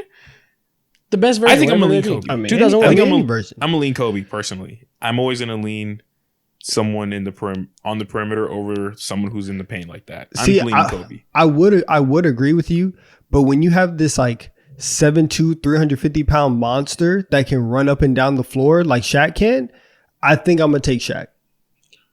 But how well would he hold up on the defensive end? How would he? Man, I'm deal taking with the stretch Shaq five instantly. defense? If I can have Shaq with modern spacing, you're not defending him one-on-one, and you can't throw doubles because we have spacers on each corner. I'm picking Shaq when not hesitating twice. I'm taking Shaq, like pretty easily. I think his passing would shine better today too because he'd be forced to make reads out to shooters. He could be passing just as well as Joel Embiid can from interior while being a way better threat inside. Okay, I'm not mad at it. There we go. First off, we're taking Shaq. Next pick, Larry Bird versus Steph Curry. Give me Steph in any. I mean, time Steph of has day. the Give me bias. Steph for sure. Yeah, I just have to go Steph. He's just It's not by a landslide. Let me It's not. let me make It's that not. clear. It's not It's by a very close. landslide. No one's disrespecting Larry Legend. I don't know. A lot of what Jokic and Luka are doing, Larry could do today as a big playmaker and scorer. Yeah, I'm not saying that he can't do Yeah. it. But when you talk about today's game and today's game being built around the three, and we have the guy who literally ushered in this new era of basketball, yeah, I'm taking the greatest shooter ever. I'm taking Steph Curry. I might lean Steph. No, not Sorry, might. Larry. I'm definitely leaning Steph, but it's close. It's close. No respect for the legends. All right. Next up, Hakeem Olajuwon or Kevin Durant. Once again, I would try and lean perimeter, but I when know you where you're have going. when you have a 7-footer who can do Oh. everything on both ends of the floor and can shoot a little bit, I'm taking Hakeem. Bro, I'm taking Hakeem and I'm not thinking twice. Thank you. Imagine Yeah. if you could have everything Joel Embiid does, but it translates to the playoffs. Give me that instantly. If MVP Joel Embiid could be that in the playoffs, that's one of the best players in the world, and that's exactly what Hakeem would be. This is Joel Embiid if he took his vitamins every single day, bro. This is Joel Embiid without mishaps, for sure. I'm taking Hakeem. Exactly. It's Joel Embiid with luck and like 5% more skill at everything. Exactly. Give me Hakeem. If Joel Embiid wasn't signed to Skechers, he would be Hakeem. This is Joel Embiid if he ate his apple every day, bro. Don't they Exactly. say an apple a day keeps the doctor away? It's him. If he had that Pedialyte every day, he would be Hakeem. We just got to hook Joel Embiid up with the health science major, girlfriend. We're going to make something happen. Health sciences. What Hakeem, they don't easy. know anything. They be scamming through class. Damn, that sounded personal, Donovan. Public health major. No, listen, don't get me started on public health majors. Public health. One of our friends is a public health major. Now he's going to be a doctor. Now I'm just like, I don't trust him. Wait. Never mind. Never mind. All right, next up. Charles Barkley versus James I'm Harden. never picking James Harden or James Harden's archetype. I'm going with Charles Barkley. I'm not thinking twice. You're not thinking twice? You I'm don't not- want I'm to I'm never not picking thinking James Harden. I'm not picking James Harden.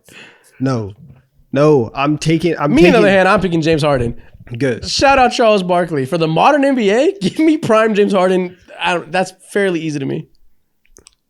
I think I'm picking James Harden too. This guy doesn't value You rebounds. don't want to pick James Harden because of what you've seen. I Rebounding love is great, Charles bro. I But love Charles can have- Barkley. yeah. I've seen some of the Inside the NBA segments.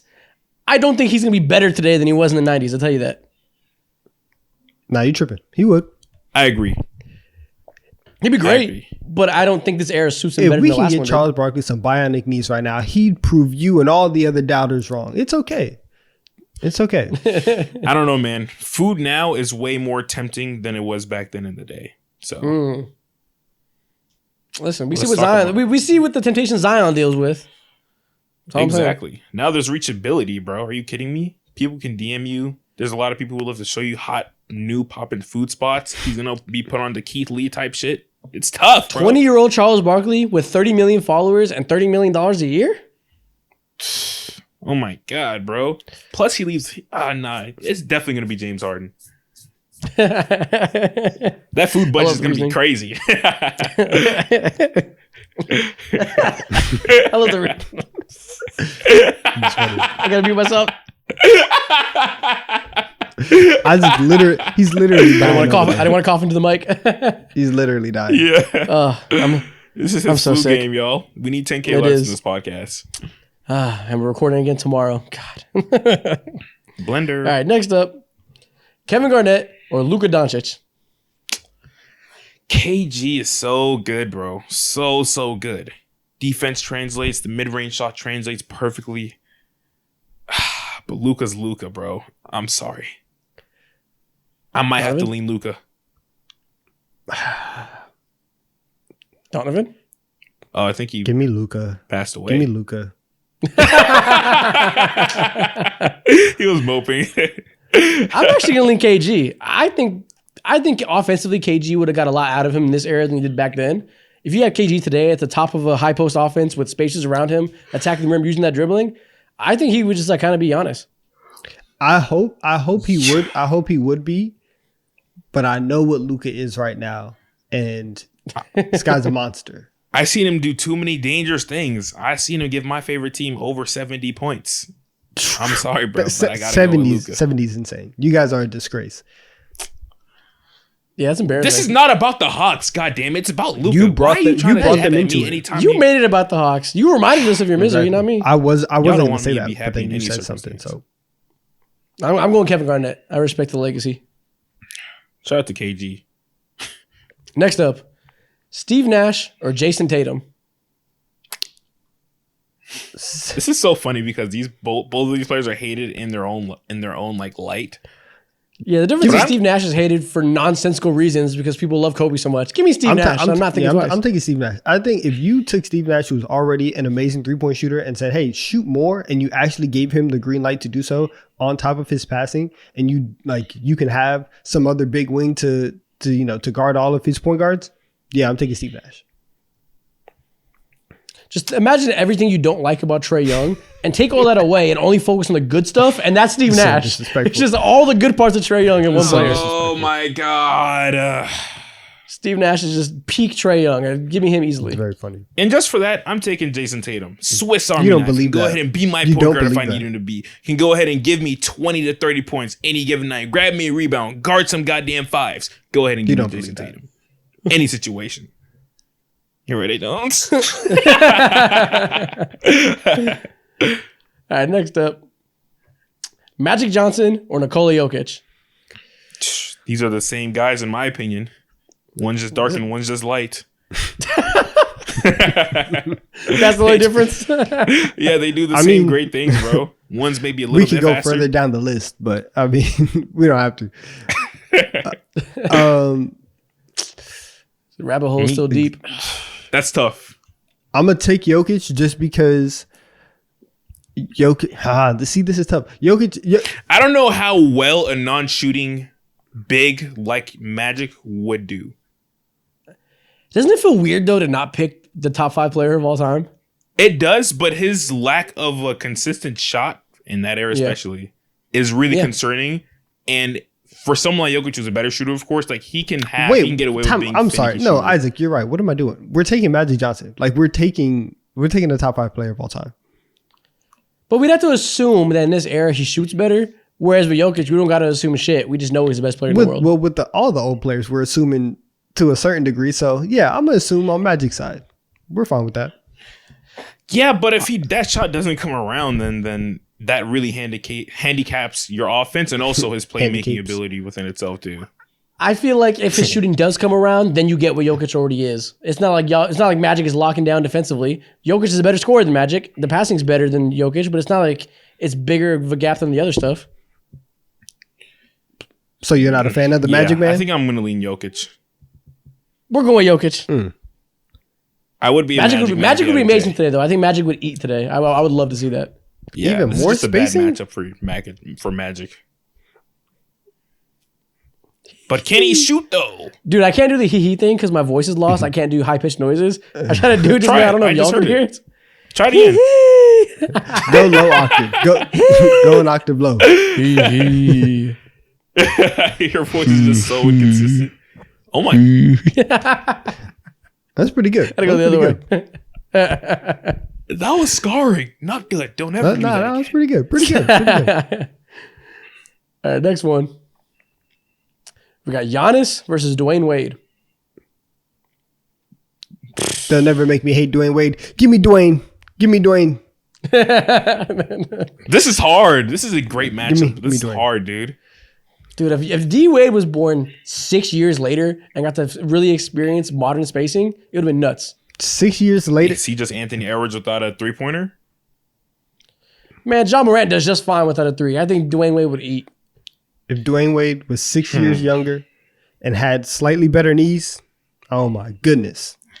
I think I'm going with Giannis and his defensive prowess for sure. All right, yeah. Me too. I mean, what does D Wade look like today? Like a little bit better version of Shea? Is that not amazing? It is amazing, but you know who else is clearly amazing? The 2021 NBA champ, Giannis Antetokounmpo. That was fake basketball. I'm taking Dwayne. Oh my Yeah, God. all right. All right, next up. Michael Jordan versus LeBron James. I see what you did here. Okay. Putting GOAT versus GOAT. LeBron James. I'm taking LeBron. I'm sorry, man. If he was 25 years, he's already doing great, but if he was 25 years old again and had another 10-year span with this spacing, he's already the leading scorer before all that shit. But give him. Honestly, this was Prime bait years? to see if you would do the GOAT debate, and you did, and I'm disappointed in you. I think we should end the episode right here. End it. I'm not falling for your tricks. I'm not falling for my own tricks. Y'all, if I'll you're still fall for it here, every time. comment shame on you, Mo, and we'll see y'all later.